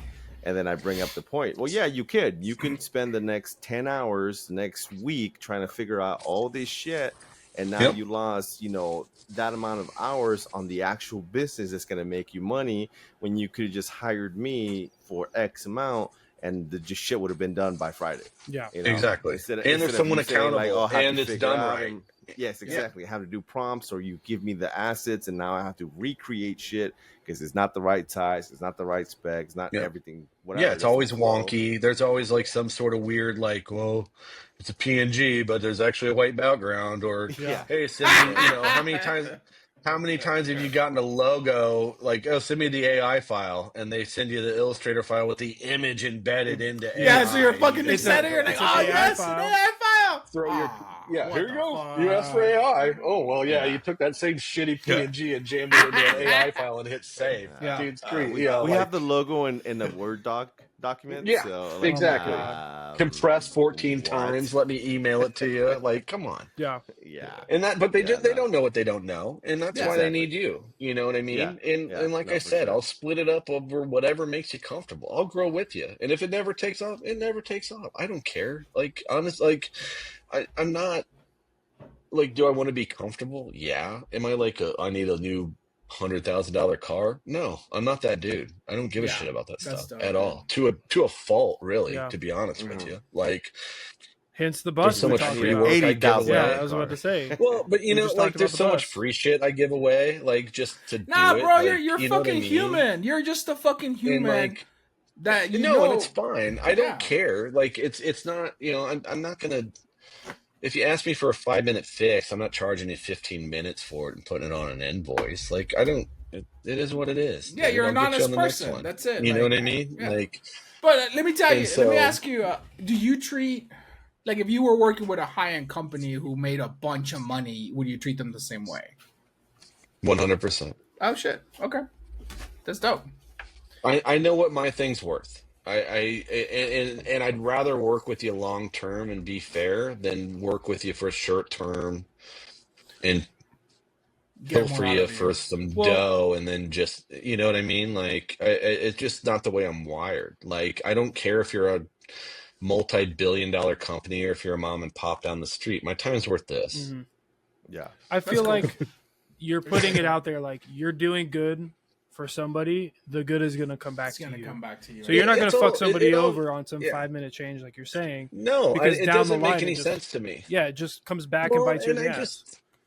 I'm a pretty mellow cat. Like, the reason my place is named Super Chill is because I'm pretty fucking super chill. Like, I don't. You are. You really are. I'm not gonna get fired up. I'm not let's gonna get some drinks. This or that. Like, yeah, we'll have a beer. I'm probably gonna bail on you and have a smoke, and then come back and just kind of mellow out. And, like, if you want to make something weird, let's make something weird. If you're a corporate joint, then I can play that game with you too, and that's fine. And it is what it is. Like, it's just mellow. I enjoy doing what I'm doing. Like, there's a lot of times when I was at the commercial, at Collier's, it's a commercial place. I'm like, you should get your broker license. I'm not wired for that, man. I'm not that A-type dude. I'm just not. Like, I'm a good salesman, but the reason I'm a good salesman is because I don't fucking lie to you. Yeah. There's not like there's no rhyme or reason to it. It's just like, hey man, I've got this much time. I can probably have it done by this day if you can do these 4 things. If you can't, it'll probably be this day. If it still doesn't happen, then it's probably your fault, but I'll take some blame and we'll figure it out. You know what I mean? Like it's I try to like manage expectation from the front end. It's a lot easier to have a hard conversation early than a real shitty conversation at the end. You know what I mean? Like I'd rather have the hard conversation than the shitty conversation. Yeah, it's very nice to have like that set the expectation and manage expectation on projects on that shit, because sometimes, especially when people like start on the very beginning, they're like they overpromise and then they're just fucking drowning in projects. Yeah, and we're all guilty of it, and 9 times out of 10 I feel like they genuinely think that they're telling the truth. Like I don't think they're trying to, like they're not setting out. It's just I've found, and I used to do that when I was earlier in the career. I absolutely did that, and then found myself pulling like 15-hour days trying to get shit done for when I promised it. And now it's just like, we need to buy tomorrow. Yeah, no, it's not happening tomorrow. It just isn't. There's genuinely no way for me to do that and do it well by tomorrow. If you want, I mean, here's a Band-Aid solution that'll take me a few hours and it will be janky and you're going to yell at me next month. I can do that. It solves your problem now. It creates a problem later. Do you want to do that? You know? Yeah, I had a client like that. He's like, I met with him on a Monday, and then he's like, I have a sales meeting tomorrow. You think you can have something for me by noon? I'm like, it's 4:00, bro. Like, no, I can't have anything you by noon. Like, I don't even know your brand yet. Yeah. You know, we just literally had a conversation. I have other clients. You're not my only client, man. Yeah. So. And do you even have any copy? Do you have any assets? Yeah, exactly. I had nothing. I had no assets, nothing from him. Like, what the fuck? What are you asking something for? by noon tomorrow when I have jack shit from you? Like, come on, man. You know what you guys aren't? You guys aren't greedy motherfuckers. And I mean it in a really good way. You're not greedy when you're like, I just want to take all this shit in, and you don't think about like, oh shit, I can't get it done. I just want it. You just want it, right? No, you're like, no, realistically, nah, that's not doable. And we're going to burn our relationship if you force me to do this because you're going to be pissed at the end. Yeah. Well, and that's the other reality of it too, is that like, I'll be the first to tell you, I have a very loose schedule. I got 2 kids. I got 2 dogs. I'm married. I'm 50. I like going and getting tattoos, and sometimes I got to change the oil in my boss, and sometimes my kid's got a doctor's appointment or a basketball lesson or this or that. So like, I don't keep a normal schedule. I'll have your stuff done when I tell you it'll be done, but it might be happening at 2 a.m. It might be happening at 9 a.m. It might be happening at 5 p.m. Like, there's not like any rhyme or reason to when my computer gets fired up and I'm getting stuff to you. It's 9 times out of 10, you're waking up that day to an email with everything you were asking for. You know what I'm saying? So, and that's fine. And most of my clients are kind of used to that with me at this point too. If I tell you you're going to have it, you'll have it, or you'll have an email explaining why it's not 100% done, but it's here. Here's where I'm at. Here's why it's held up. And I need till 2, or I need till whatever. You know what I mean? So, and typically that is stuff too that I know isn't, I have them tell me like from the get-go, like, is this on fire, or is this like we can just kind of do this? And if it's on fire, it's getting bumped to the front. And if it's not on fire, it's falling in the queue and getting done when it needs to be done, and it's fine. And the other reality of things too is like, at this point in time, a lot of times we're like, oh man, your hourly is kind of high. Like, yeah, I'm really fucking fast and good at what I do. My hourly's high because some other cats, he's only charging you $25 an hour, but it's going to take him 10. I'm charging X, but it's going to take me 3. I'm actually cheaper. You know what I mean? Like, no, for sure. Yeah, because the client only sees that first number, and they're basing everything off that first number, which is a good way to, kind of deter clients if they're, just looking at a base price sort of thing versus what you can do. No. I mean, most of the stuff too, especially the website stuff, it's typically for a project quote. But I mean, and I'll tell them straight up, I look at this and go, hey, I get this quote by going, I think this is going to take me about 40 hours at X. You're still paying the hourly. You're just looking at one big project number instead Mm-hmm. of, like it's not Yeah. like, you know, here, here's my hourly, and you get a Yeah, I yeah, don't yeah, do any of that yeah. discount shit or either. I'm I not fucking Walmart, dude. Like I'm fucking, you know what I mean? Like Rollback prices for this Scott. is what I charge, and if you're into it, great. I promise you'll be happy at the end of it. If you're not into it, great. Hire that other cat and then hire me to fix it later, and you still won't be happy at the end of it. Right. Yeah, that's funny. I got a job request last week, and I just glanced at the email and then looked at the Excel spreadsheet of all the shit that they needed. A production job, no problem, whatever. I'm on my Right. own right now. I'll take it. And I just quickly glanced at it, and I'm like, it's about $5,000 worth of work. And then I read the email, and that was the budget, $5,000. I'm like, hey, look at that, perfect. Yeah. Perfect. Like, What do you know?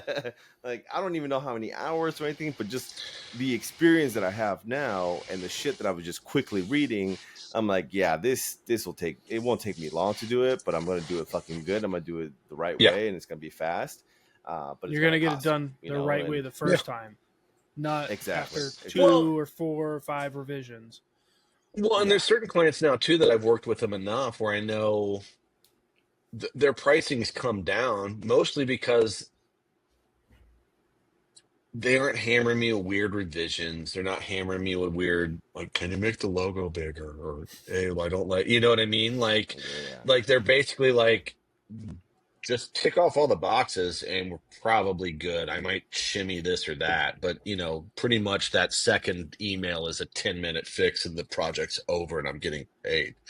So what used to be built in as like 2 hours of revisions is now like, I don't even fuck with the revisions, and it catches me every now and again. But for the most part, it's pretty simple. You know what I mean? And so it's just stuff like that too, where like I always tell clients that I have, like, every 3 months, I want to review our budget. And I go, and that will fluctuate both ways. I'm not reviewing it just to gouge more money out of you. I'm also going to look at my time tracker and go, I'm overcharging you. Yeah. Like let's scale it back. And Wow. you know what I mean? That's Like, and so it's just one of those things because I'm just not that dude. Like Transparency. I Accountability. if for originally sure. I thought it's going to be 30 hours a month and it's 20, I'm going to charge. It is what it is. I'd rather catch it every 3 months or every quarter than you feel like you're getting annihilated for a year and be like, I can't afford you. I'd rather get the lower rate for another year than get the higher rate for another 3 months. And they go, yeah, sorry, we went with someone cheaper. You know what I mean? Yeah. Like, Yeah. it's the reality of things. No, you're very Are you- fair. It's just- That's dope. Are you how are you tracking your jobs? Are you like tracking the time that you on? Yeah, I use a Toggle. Toggle, TOGGL Toggle tracker nice. is the one I use. And I use that one because you can set up the customer, you can set up the hourly, and you can set up the project. So basically within that, I will, I've got the client in there, and then I will typically just do like a monthly bucket. So like that's the project would be, say, June 2025. And then I basically, as I go in there and I'm tracking jobs, I'll put in what the job is and then choose the project and hit start. And it basically tracks my time on every little job within that month. Okay. This episode is brought to you by Toggle Track. Yeah. Toggle Track. Please. Shout Hey, out. Sponsor us, Toggle. Sponsor us. Sponsor this us, episode. Toggle. We're showing But off it's your been website. great. This is at an hour and 18 minutes. We are talking Yes. about Toggle. Yes. Yeah. Hey, but you know what? The pricing's not bad. So is it like a punch clock? Like you click on and then click off? Yeah, you hit a start and stop, but I you see. can Okay. two things that I like about it. One, you can drop it into each project bucket with a job name. So like I said, if it's a monthly client, I'll basically just put the month, the client name, the month, and the year, and then each project that they've requested, I'll basically hit start, and it'll be like, menu price change updates. And by that sounds kind of mellow, but I'll typically, got to keep in mind too with some of my restaurant clients, like that's going in and changing the website, that's changing the paper menus, and then it's also changing like Open Table or Resi or whatever they're using, and then, you know what I mean. So like, Yeah. changing pricing's a 3-hour job, Oh yeah. Mm-hmm. you know.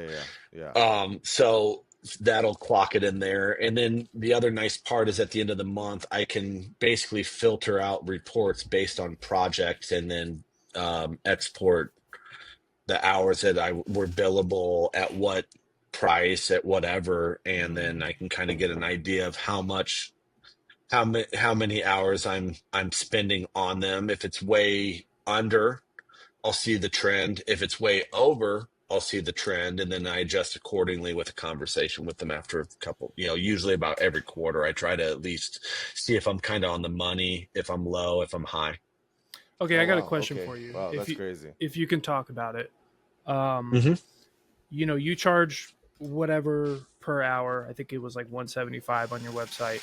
I know you mentioned earlier. That's kind of my asshole tax on the website. Yeah. To be honest I'm cheaper than that. Okay. That's more just to like, if you're scared of that number, don't bother calling Yeah. me. Hmm. I'm about half that if I'm actually pricing out a project, to be honest. Yeah. And I'm just throwing out whatever number I saw, but Mhm. you did mention earlier that, if it's 5 minutes, 10 minutes, you're not going to charge it. But let's say you get a job that's like 35 or like 40 minutes. Are you charging them that bare minimum hour? Do you have a bare minimum? Like, let's say you go an hour and 35 Yeah. minutes. I know in Toggle I've got it set to jump to every 15 minutes. Okay. And that's good for new Now, designers. That's where I was kind of going. Like, how should? yeah, so I know on that one it's basically the increments are 15 minutes. And mostly that's just because it's easy for me to create my invoice that Mhm. way. Yeah, for sure. Truth be told, it really depends on the client. If you've been with me for a while, I'm probably letting it slide. And not from a like saving you money or flowing you a solid or anything like that. On a newer client, I'm still trying to gauge out how much time I'm truly spending with them. Do you know what I mean? Yeah. So whether or Yeah. not they actually fall into the invoice staging or not, I am tracking everything. So I at least have a baseline of how much time I'm genuinely spending with them. Do you know what I mean? So they might not get dinged for every 15-minute increment or whatever, but I at least have a snapshot I can look at and go, man, this cat's taken this amount of time per month. I mean, and you know what I mean? So if I have them at like 20, if they're on a retainer and it's, 20 hours, a monthly retainer or whatever, and I see through my genuine time tracking that every month they're hitting 30, I know to have that conversation. Yeah. They might not be getting dinged for it for those first 3 months, but at least it gives me an idea of like, man, I've got to charge them more, or I've got to charge them less with a true number. Mm-hmm. Yeah. Okay. Nice. Okay. And I Yeah. do charge. I have 2 different hourlies for like graphic design. I charge less than I charge for web stuff. Yeah, I would assume Nice. so, because I feel like is it just because it's not like your main skill set? 2 reasons. One is just to be blunt, from a from a freelance point of view, I don't feel like I can legitimately charge what I feel I'm worth and still get clients. Okay. Because truth be told, I feel like I should probably charge like an agency number, and I just don't think I'm going to get it. They're just going to go with an agency. Yeah. You know what I mean? So, Yeah. so I typically keep, and to be blunt too, my overhead's lower. I have a little office space. It's a little 100 square footer in an exec office place down on like Vegas Boulevard and Warm Springs. And, I've got some subscriptions here and there and whatever, but I'm not paying employees. I'm not, expensing this and that or the other, but Yeah. every month I use my work credit card and it pays for my hosting accounts and my Adobe subscriptions and my this and that, and I pay it off every month, and then I pay myself. But like my overhead is low compared to a legit agency in town. Yeah. Oh yeah. And for so sure. I feel like that's part of it too, where I can get away with $50 an hour and not feel like I'm gouging them, but not feel like I'm taking it over the coals either. You know what I mean? So Right. Yeah. No, for sure. Oh, that's dope. Yeah, Man. I have a client that we have like retainer, 10 hours per week.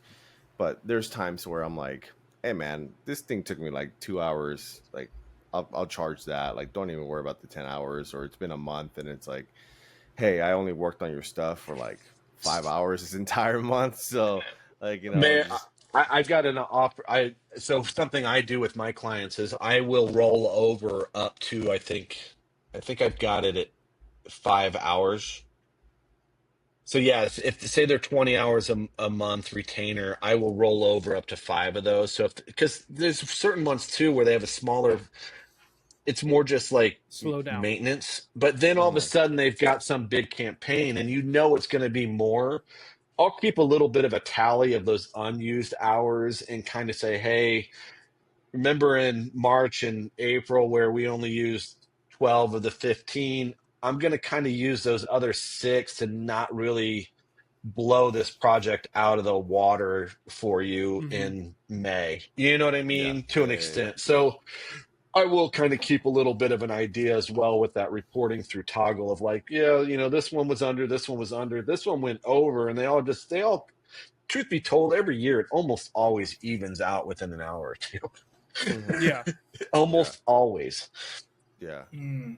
No, for sure. I mean, for me too, like one of the biggest things like where I give away hours, for lack of a better term, is how fast they pay their invoices.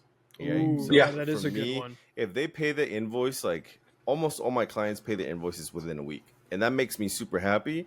So I'm like, you need little fixes? I got you. Don't worry. And they Right. never blink an eye on the invoice or like, cool, this is how many hours you work.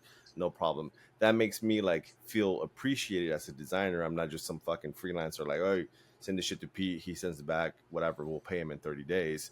It's like, here's my invoice. And, on a Friday and by Wednesday, bam, I'm fucking paid. Yeah, And you're I'm on like, it. Exactly. Well, and that makes okay, life a lot I easier. got you. Yeah, it definitely. Like I've seen you stuff appreciate too that kind where of if client you too. I've seen like discounts as well where I know I kicked around the idea of it where like, so for example, I use Stripe as like my payment processor, right? And I see where they have something where it's if they keep a card on file and do like for lack of a better word, like a subscription model kind of a deal. They don't the monthly like percentage points or like transaction fees are lower. So I've kicked around the idea of like maybe saying like, hey, if you sign up for this particular Stripe kind of subscription model, keeping a card on file that's automatically deducting charged this day each month, you get 10% off or something along those Yeah. lines. So I've kicked around that idea, but I haven't implemented it. Okay. That's the one gripe I have is like, or the one thing that you never really, even though you're, hey man, that project, it's a $5,000 project. Hell yeah. And then it goes through Stripe, like fucking $4,200 and bullshit. You know what I mean? Like, damn so taxes. dumb, God dang it. Yeah. It's so dumb. Yeah. So how do you go out there and get clients? Are you just word of mouth right now, or are you doing honestly, like advertising? 90% of my stuff these days is word of mouth. Okay. And with the also like, I ain't scared to name drop or talk to somebody. You know what I mean? Like you guys know me. I ain't afraid to go say hello and see what someone does or what they're up Very to or friendly. what they're Yeah, for into sure. or this or that. You know what I mean? So a lot of times too, it'll be like a random conversation with some random stranger where I end up giving them my card and we end up doing a project or two or whatever. Or like, a lot of stuff comes through the barber shop and the tattoo parlors because a lot of those guys need help. And a lot of, but word of mouth. And then a lot of it too is just I've kind of become known as kind of the food dude in town, Okay. So if you're not on the strip, or even if you are on the strip, actually, I mean, two of my biggest clients are actually in resorts world. So shout out to Brezza Barzazu Oh shit. / the pasta ramen pop up. Go check it out. Pasta Italian like Japanese fusion Oh shit, that taking sounds over good. Bar Zazu this month, and it looks so delicious. I can't wait to go down there and try it. Where's it at? Can But you say it yeah, again? so it's in Resorts World. It's called Bar Zazu, Okay. and Pasta Ramen. It's this chef named Robbie Felice out of like Jersey, New York area. Beard Award nominee. I don't recall if he. I don't want to say he won it. I don't recall if he was nominated or he won. So just kind of a caveat with chefs. You know, there's a difference. I don't remember if he won or nominated, but this was kind of a concept he came up with during COVID, and dude, it is fucking amazing, and it's just got a really cool vibe and a really cool situation. I think the Bar Zazu site, yeah, so that's Pasta Ramen, but if you actually go to Bar Zazu, I think it's lv.com. Bar Zazu. Hold on, let me. Yep, find Barzazu lv.com. Martin didn't want us to see his search history. Yeah, I Yeah, I know, know. right? He's like B. It's a little Can't show that. dicey. Yep. Let's see where we're at. Keep talking. Okay. So Okay. this is at Resorts World, right? Yeah. Nope. Yeah. No, we want barzazulv.com, I believe. I'll drop it into. The chat. Yeah. So So you're doing a lot of dude. yeah. So this Yeah, website. This is the website I did, Holy shit, bro! This is fucking sick. and so you know that. So that's Chef Nice. Nicole is who does Breza and Barzazu. Yeah. She's amazing. She's super amazing. talented. She's been in Vegas forever. She's Yeah. fucking out of control good. Yeah. Anyway, so this is kind of their takeover. But yeah, here's the menu. Here's the website that we kind of designed the reskinned. menu. Yeah, on the site, yes. I mean, they, you know, obviously they gave me all the content. They designed the actual contents of the menu, but yeah, I designed the I like the parallax. viewing of the menu. Mhm. Bro, this is dope, man. These colors are awesome. So yeah, so this is one I did. So when it comes time for us to launch our Room 250 website, we're gonna make sure Yep. to hit you up. Yes, yeah, for give me a sure. ring. We will take care of that for sure. Nice. And Yeah, that's the man. space. You've Like always- it's a beautiful. You've always done great work, man. Honestly, like just seeing Thank your you. work just grow every single God time. damn it, like, I'm gonna get just hungry it gets right now, more and bro. more badass. You know, your workflow, your Well- ethic, your style. It's just that's awesome, man. It's so cool to Well, see. Like you were already super strong in school, and now you're just like elite status, man. Where you're just like, hey, I can do this shit, and make it look fucking dope, and that's just awesome, dude. Well, I appreciate it. Yeah, I mean, I try. I mean, I feel like I've actually become more refined and scaled back, and it's just kind of clean and easy. And I don't, I do miss some of the like, you know, getting into Illustrator, into the nitty gritty and pen tooling something out, and just, you know what I mean? I think that's been my one. I think I don't want to say I've been feeling like stagnant. That's not the case at all. But like I think what's been hard on me for the past, we'll say 6 to 9 months is that I miss having something tangible at the end of a job. Like that's my one gripe with the websites and stuff is that like I send someone a link and they're done. Mhm. Yeah.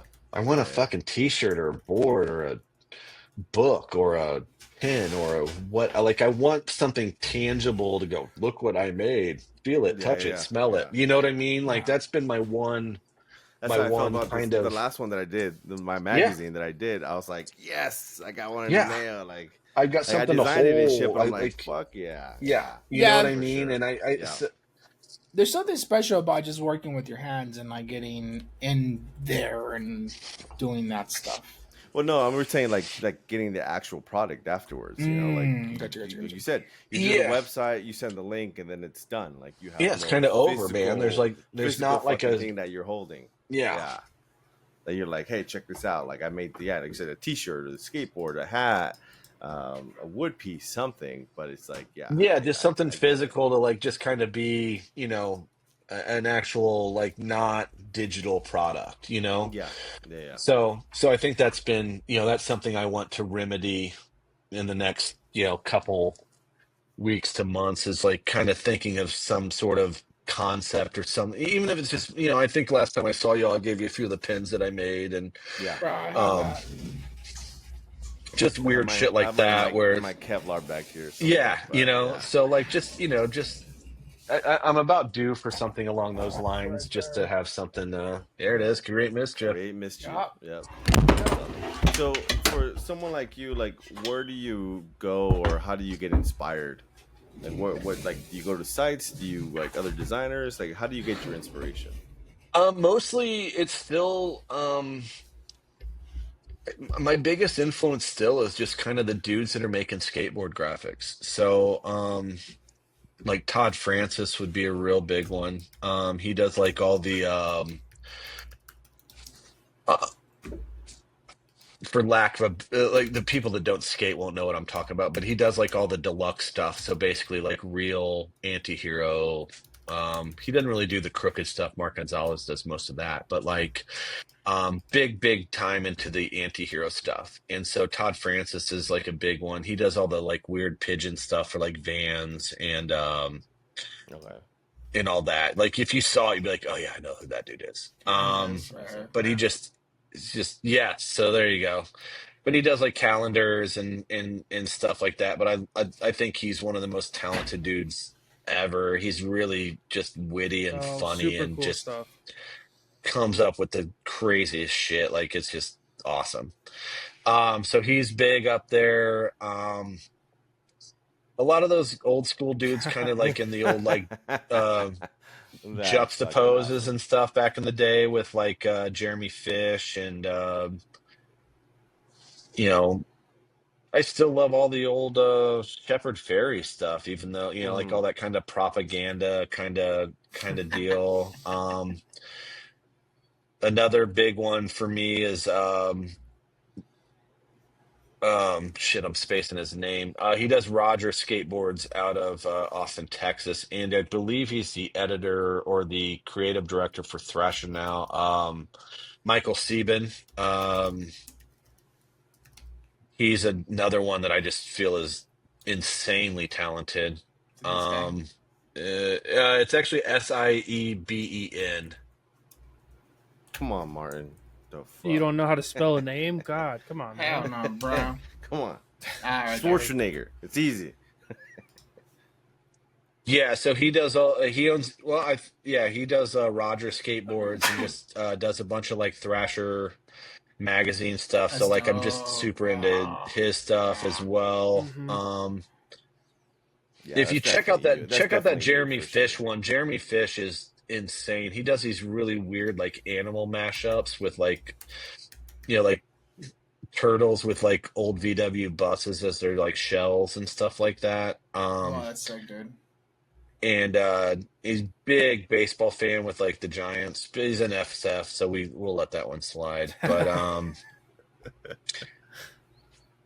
But still like just Oh, and that's he's a cool. lot more illustrative, like That's real dope. thick, dark lines, like really fun, Yeah, like yeah. mashups and stuff like that, with like a lot of like kind of playful skulls and whatnot. Like I feel like so and, like Don Pendleton's another like if basically Yeah. if you've worked in the skateboard industry at all, I'd probably vibe with what you've created. Now, is there a lot of money or decent money in creating like artwork for skateboards? Not really. It's very similar. And don't get me wrong, I'm sure these guys are making a decent amount of coin. These like really high up in the Yeah, yeah, echelon of like, skateboard world. But the other harsh reality with the skateboard stuff is that it's disposable. yeah. Mm. It's not like back when, at least when I grew up, like I said, I got a few years on you guys. It's not the Tony Hawk graphic that basically ran for a decade through the Yeah, yeah, 80s, just making money hand over fist. You know what I Yeah. mean? Like, yeah, yeah. if a graphic's out there longer than 3 months, it's pretty stale. I was about to say, this Yeah, is the that's true. only skateboard that I've actually kept because of the artwork from this guy named Benny Gold. Yeah, and that's Benny Gold's the old Shit, what's he do? He did like cupcakes or something, right? Is that guy? Am I thinking of the right person? I'm not sure if he did cupcakes, but he's done a lot of like. He's like a pretty big like street art guy, though, right? Yeah, he's based out of San Francisco, okay. I think so. Yeah. But I followed him when he was doing his whole like Benny Gold like streetwear kind of thing. And then, gotcha. Yeah, so he's in that same like because I've got a few posters and stuff that I grabbed from like Rebel 8 and like Mike Giant and stuff like that, and I think that's in that same kind of SF streetwear heavy lines, you know what I mean? Exactly. Like very like very graffiti meets tattoo kind of a deal. Yeah, his big thing from what I remember was like works for jerks kind of thing. That was his thing on his clothing line. So all of his stuff was like work is for jerks. Why are you gonna work? It's like skateboarding kind of stuff. Well, and I know a lot of those cats out of there too were very like Latino inspired tattoo kind of a deal, like, you know, like fine line, black and gray, you know, with the like very, you know, the I'm sending you clown, the link, you know, only God can judge me kind of a deal. You know what I mean? Like that very like LA kind of Latino American me kind of, you know what I'm saying? Like, like Mr. Cartoony kind of, but like, they kind of ran with it. Yeah. So this is Benny Gold stuff. Okay. From his website. No, I remember. Yeah, the whole plane thing. Yeah, that was the big thing I was really into. Yeah, you really liked them a lot. He's got other...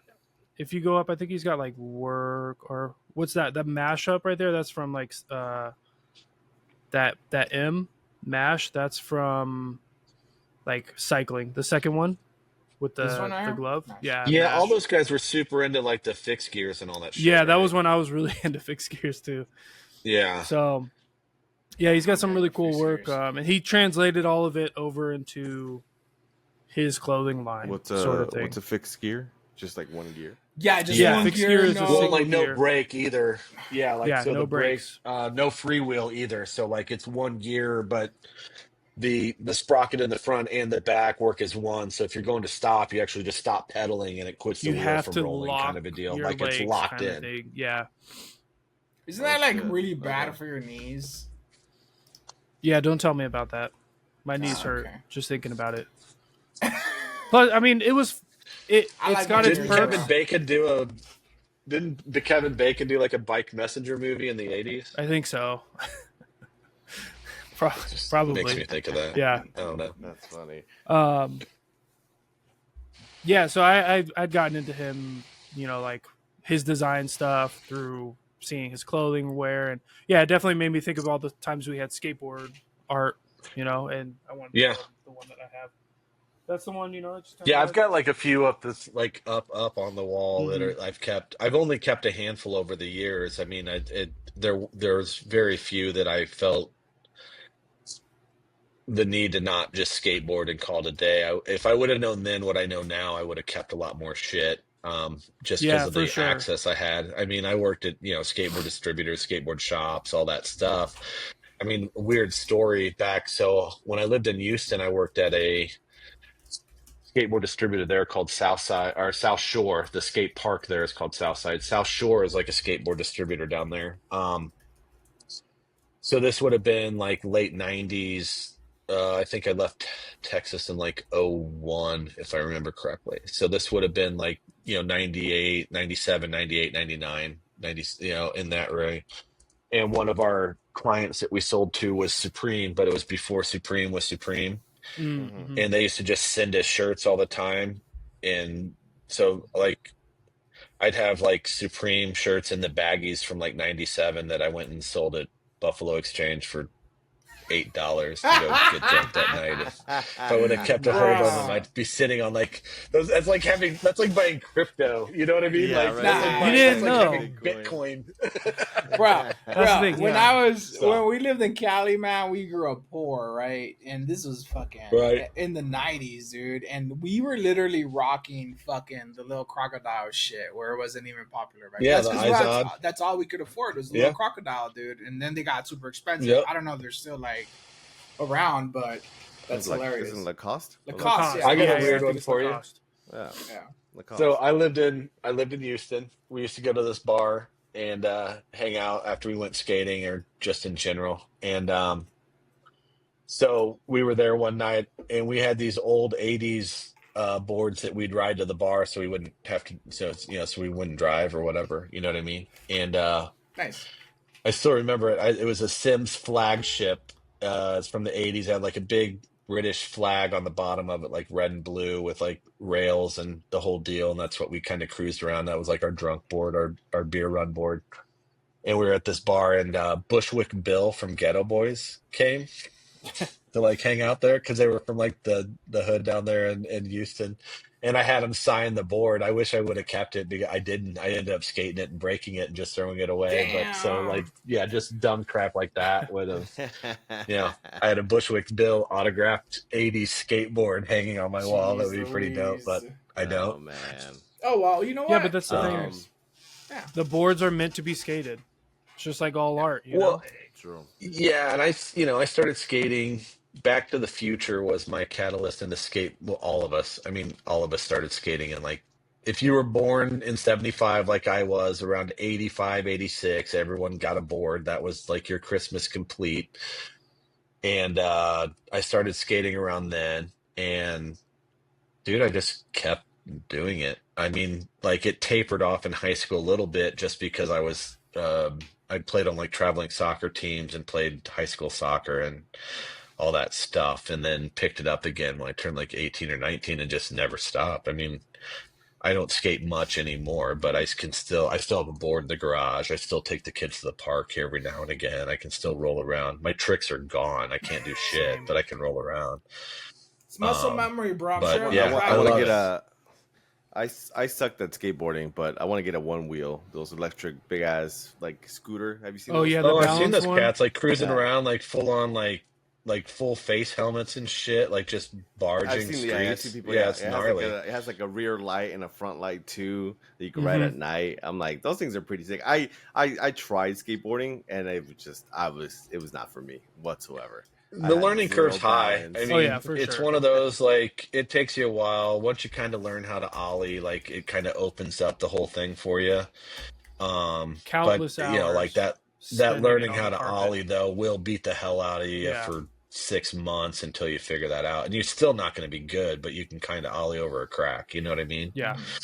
And really, it was just about practicing it every day. Just riding the board and wherever you're rolling, just like you're saying. Ollieing over a crack or like jumping something. Yeah. Bro, I see those all the time at Wetlands Park. I've always thought they were so cool. Yeah. I'm like, man, these things are fucking rad. I like the other ones better. Yeah. The one that's a front wheel, and then you just put your feet on the side. I don't know. I don't get it. Segway? I don't get it. Okay, so for this one, I can see like the appeal of it because it's kind of like riding a snowboard. Where you're, you know, you're that's what it looks like. Just gonna go right. Cool. It looks like you're. I wanted to like get one, Martin. I just, when we were roommates, and I worked down the street. I wanted to get one of these because it had like a 5-mile range, and I was like, instead of driving my car, I could just fucking ride this for a mile to work and a mile back. Dude, it is perfect. You would be dead within. Dude, people here are so awful at driving. Please don't ride that for a mile to work every day. The one that I shared on our chat. It was in Summerlin. It was a good. Okay. Area. Oh well, in Summerlin. I don't know. So this one's the one that I see at Wetlands all the time. Let me share it with you guys. Like, but this is like right here. This one wheeler. Those are the ones. Those are the guys I see ripping around rugged. everywhere. That's what I thought you were talking about. Was that thing? Yeah, I see those guys all over the place. Yeah, same. Yeah, I see them. Did they get locked up with all the like like dirt bike shit? Did those? No. Did they fall into that? Did they fall into that same kind of umbrella of nuisance, or was it those ones? I don't think so, because were the one wheelers okay? At Wetlands Park, you can't have any type of motorized vehicle on the track because it's for bike riding only. So I've seen those guys on there; they never get kicked out. But if I see somebody like on some sort of motorized vehicle, like they go after them right away, which is legit because Dude, if you guys are here and you're on wetlands, and if you're trying to have a motorized vehicle, don't go on the It's bike route. wetlands. Wetlands, yeah. Don't go on the fucking bike route. Go to the fucking other side. There's a bunch of shit out there for you guys. Oh, Because, gosh. dude, if you're on a bike and you crash into one of those guys, you're gonna get fucked.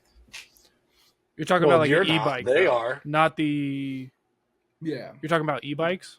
Any motorized vehicle, like they Oh, go okay. try to get in I there don't with know. motorcycles, like those outdoor motorcycles. Well, yeah, I'm not saying like go in there with like a Yeah, no. YZ250 or anything, but like I don't know. I want some chaos in Uh-oh. life. Everyone's too soft now. Like No, bro, no. There's let them rip through there. no. They have it's the same area, dude. No, check it. It's the same area, and then there's a paved road for bike riders, for people on bikes, and then there's a wide open area for dirt play, and anybody could go over there.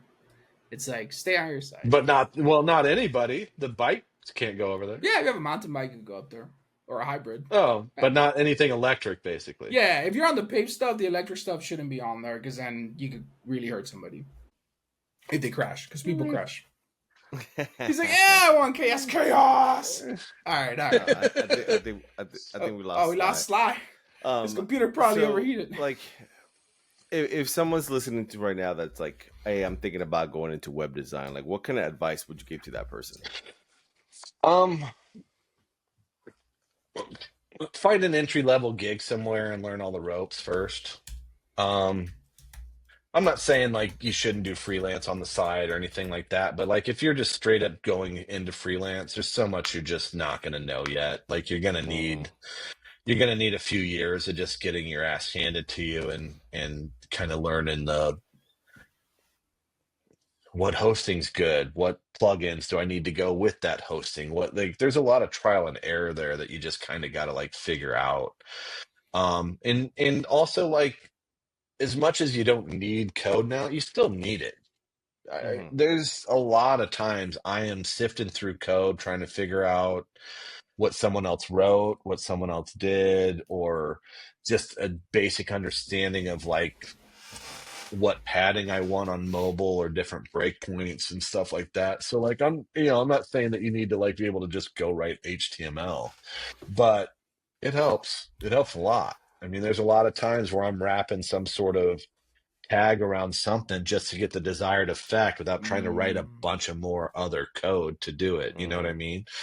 And the other part of it too is just but I do this in design too. Like, don't always be in the computer. Like, I just bought new pens and a new sketchbook the other day. Like, draw some shit, man. Like, see it on paper. Get an idea what it's going to look like outside of that little freaking box all the time. You know what I mean? Like, just change your perspective a little bit. Like, I'm not saying you got to be a crazy great artist or anything like that, but just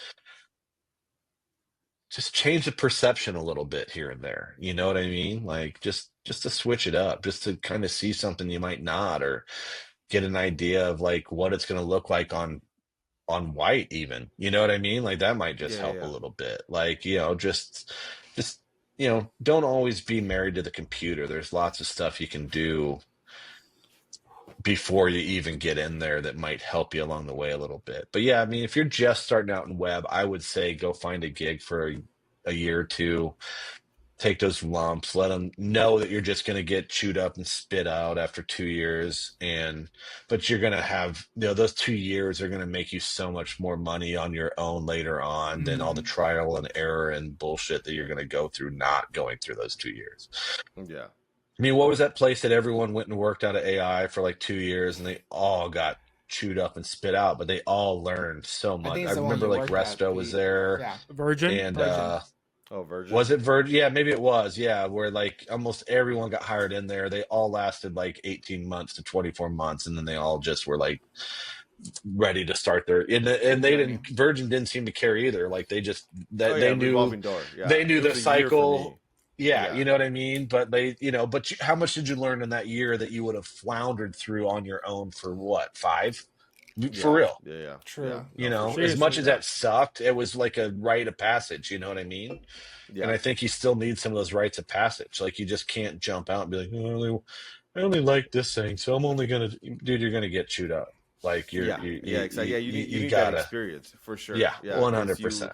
you got to go through the ringer and how processes work, and communicating people and feedback, and get shit on completely, Yeah. and just fucking be We'll like, just have damn, I someone suck. yelling at you and have Yeah, someone going, I need this tomorrow. You're staying late. I don't, fuck your plans. Fuck your yeah, life. This is your yeah. life. Like You're you like, need that for a little bit, yeah. And you're Yeah, no, young, I so remember having you'll to be fine. rebrand the Luxor in a week, and like Yeah. just fucking staying there till like 2 a.m. We talked to Carlos about this because he was part of that, and it was just like, hey, who gives a shit? Like this shit needs to Yeah. get done. Like you don't And give a I'm going fuck. home. Yeah, exactly. Yeah, I know they count fucking coordinators to just get pissy because shit wasn't done, and it's like, bitch, I've been here since midnight. Like, Yeah. so. Well, It's you put crazy. it in Asana 11 minutes ago. Like, fuck off. Like, come on. Yeah. Yeah. Like, So I haven't is even is got the there inbox notification yet. is there a salary range for someone that's starting, that's new, that you think they should at least aim for? Like, hey, you should be within this parameter. Truth be told, I don't know. I haven't really been in house anywhere in so long. Yeah, yeah. I would say I'm not sure if it's still there, but I mean, I did kind of gauge everything by what AIGA, like they used to have a salary thing on their site, kind of like what you should expect. Yeah. But I do tell, even when I was there though, I go, Vegas is a different beast. Like if you're not in house at like a casino, you're not going to go anywhere near that. Like they don't, I don't, I'm not saying Vegas is cheap, but it's never been if you think it's Chicago or New York or LA, it's fucking not. Yeah, no, it's not. No, it's not. It's You know, different. so I would Definitely say different. like coming out of school, realistically, well, I don't know what like cost of, I would say probably want to be somewhere around like 55, 60. I don't know if that's high or low, to be completely honest with you. I just know from what you're providing for them, what I would charge somebody to like just go work. Like, well, not me now because I'm 15 years deep, but like at the time coming out, I'd say probably like 55, 60 is realistic. And then just kind of with the intention though of like, go there, bust your ass, add value, ask for raises. Like, I'm not saying you gotta like, you know, you gotta earn your keep a little too. You know what I mean? Like you might think you're worth 75, prove it. Yeah, exactly. Yeah, that's the biggest thing. You know what I'm saying? Like, Yeah. and if they and I'm not saying like I don't agree with the new I was always raised of like I'm like I said I'm a bit you worked at one place for 40 years and you went up the chain and the ladder and you did this and you did that. Like that doesn't exist anymore. No, for sure not. Yeah. No, yeah, no, for sure. Period. That is. You want to raise? You're probably putting out Jumping feelers ship. for a new job. Yeah. Yeah. That's just the way of the world. Now, do you want to give you the place you're at a solid and at least give them a chance to counter? And be like, dude, I'm happy here. I don't want to go. I'm comfortable. Yeah. We know each other. I've got my routine. We're all like, and maybe that's worth a couple grand to you here and there, or maybe working from home on Fridays is worth a couple grand, or maybe doing like there's different things you can do to trade for money. You know what I mean? Yeah. So like, Yeah, no, for if you sure. like having Fridays off, or you want to work 4 10s, or you want to do this or whatever, like, have that conversation. Don't be scared. Like everything doesn't have to be about money. Some of it might just be about your fucking comfort.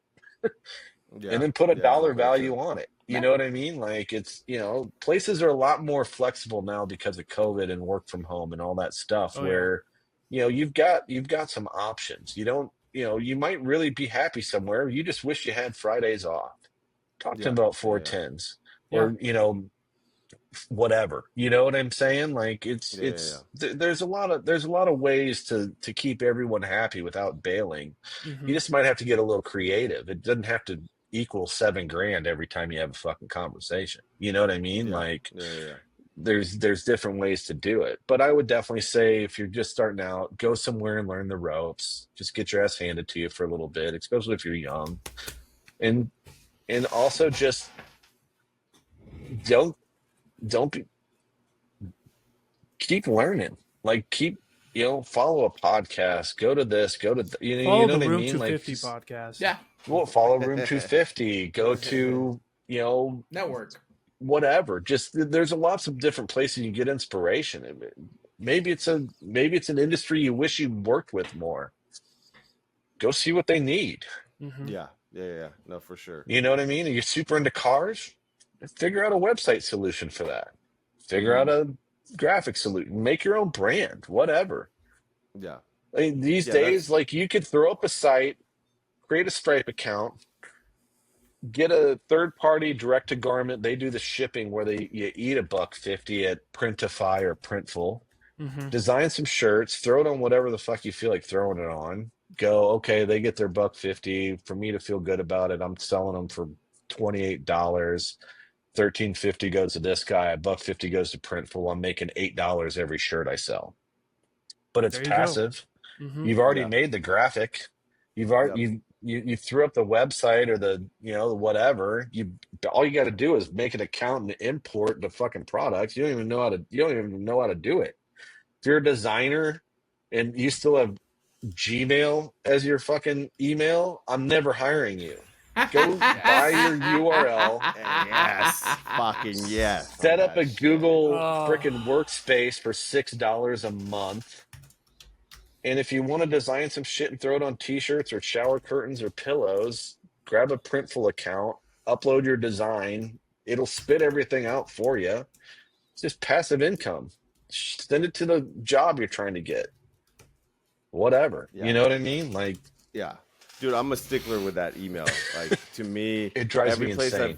Any place I've like went to hire someone, if they had, fishgirl42@gmail.com, I'm like, yeah, your resume's going in the fucking trash. No. Like I need, that is my one fucking pet peeve. I need a professional email from you. It's not expensive. No, it's literally $6 a month. Yeah. Like for someone not to have that is just it. And a URL is what? Just like 12 a month for the first year, and then maybe 15 to 19 after that. Mm-hmm. Yeah. Exactly. So for like under $30 a year, you can have your own branded email address. Yep. Done. Yeah, exactly. And like for you not to get that, I just don't understand. Especially being a professional with more than 5 years and you're still doing it, and you don't have that. Yeah. The other dilemma at this point for me with it is, I get it. 15 years ago, it wasn't that easy to set up an MX record and do all the DNS and this and that. It's clicking fucking buttons now. Mm-hmm. Yeah.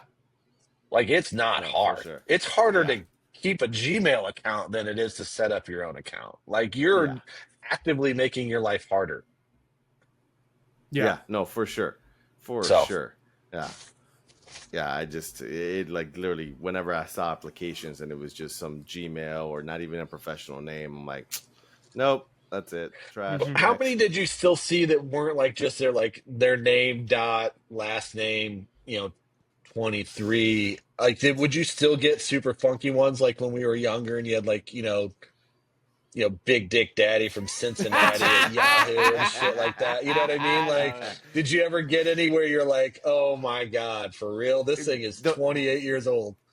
The one I remember was just that fishgirl42 at like hotmail.com. Oh my God. And I'm like, what the fuck is that this? one? I think I'd let slide. I'd be like, I just need to see who this person is. I'm not hiring them, but I'm absolutely going to sit down and talk to this person and just figure out where, like, it might make perfect sense once you meet them.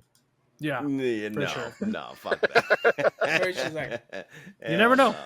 Yeah. But wrapping this thing, let's wrap it up. We're going to wrap it up. Yeah. So I want to ask you, through everything we've talked about, you've talked about your career, how you've gotten into everything, how you did screen printing, the way you treat your clients, all the way to how much you think you should be making. What's one piece of advice, if this is the last thing that they hear, what would you tell them? It's not going to be a popular one. Do it. What we do doesn't fucking matter. If you have a chance to go spend some time with your wife, fucking go.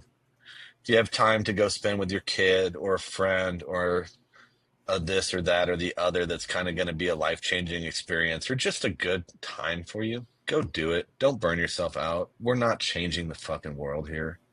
It doesn't matter that much in the grand scheme of things. It's cool. It's important to someone's business, this and that and the other thing. But honestly, just go have a real experience with someone outside of your job, whether you do what we do or do something else. This shit doesn't fucking matter. Yeah, you're right. Okay. Solid advice. Solid. Yeah. No, that's solid. Solid Yeah, advice. for sure. Especially like when you're working for yourself and you're a freelancer, like that's, you know, hey. 100%. I mean, there's a Yeah. lot of times I'm doing work up at Mount Charleston with a hotspot on my phone or whatever. Like, Yeah. or I'm just like, you know what?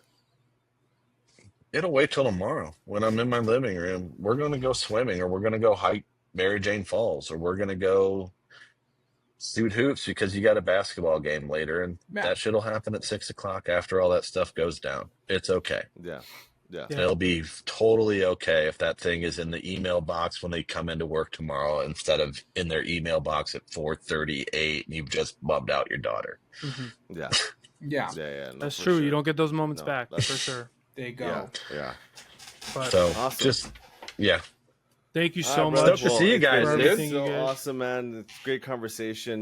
We need to have you know, drinks, bro. You're the kind of person that we definitely want to have back on here, and just great advice, and it's just super fun to talk to you, man. Yeah. Super Likewise. I know I enjoyed it. Yay. I've been watching from you. the peripherals Thank you. and when you guys kind of reached out and Appreciate said, "Hey, you want to be on?" About time, wanna be on, motherfuckers.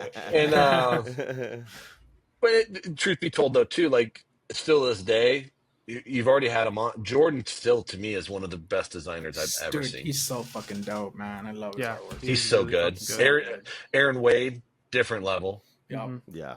Like Yeah, there's some no, for legit sure. dudes. You guys too. I mean, every one of you have carved out a great living in Vegas. Of all, you know what I mean? Like as much as I kind of want to poo-poo on AI, I can't. It produced some talent. Mhm. Yeah, no, definitely. And that's Yeah. no. You look at her. For We as much always as say, we shit on it, but we don't shit on it. You We know? do shit on the parts that would need to be shitted on, which is the predatory bullshit. Agreed. And Yes. we always agree. We all three of us have always agreed that, dude, we paid for high end schooling.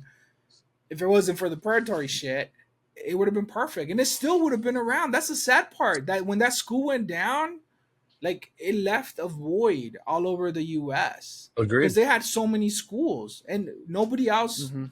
came back up and did that. From the outside looking in, it looks like CSN has a pretty good program.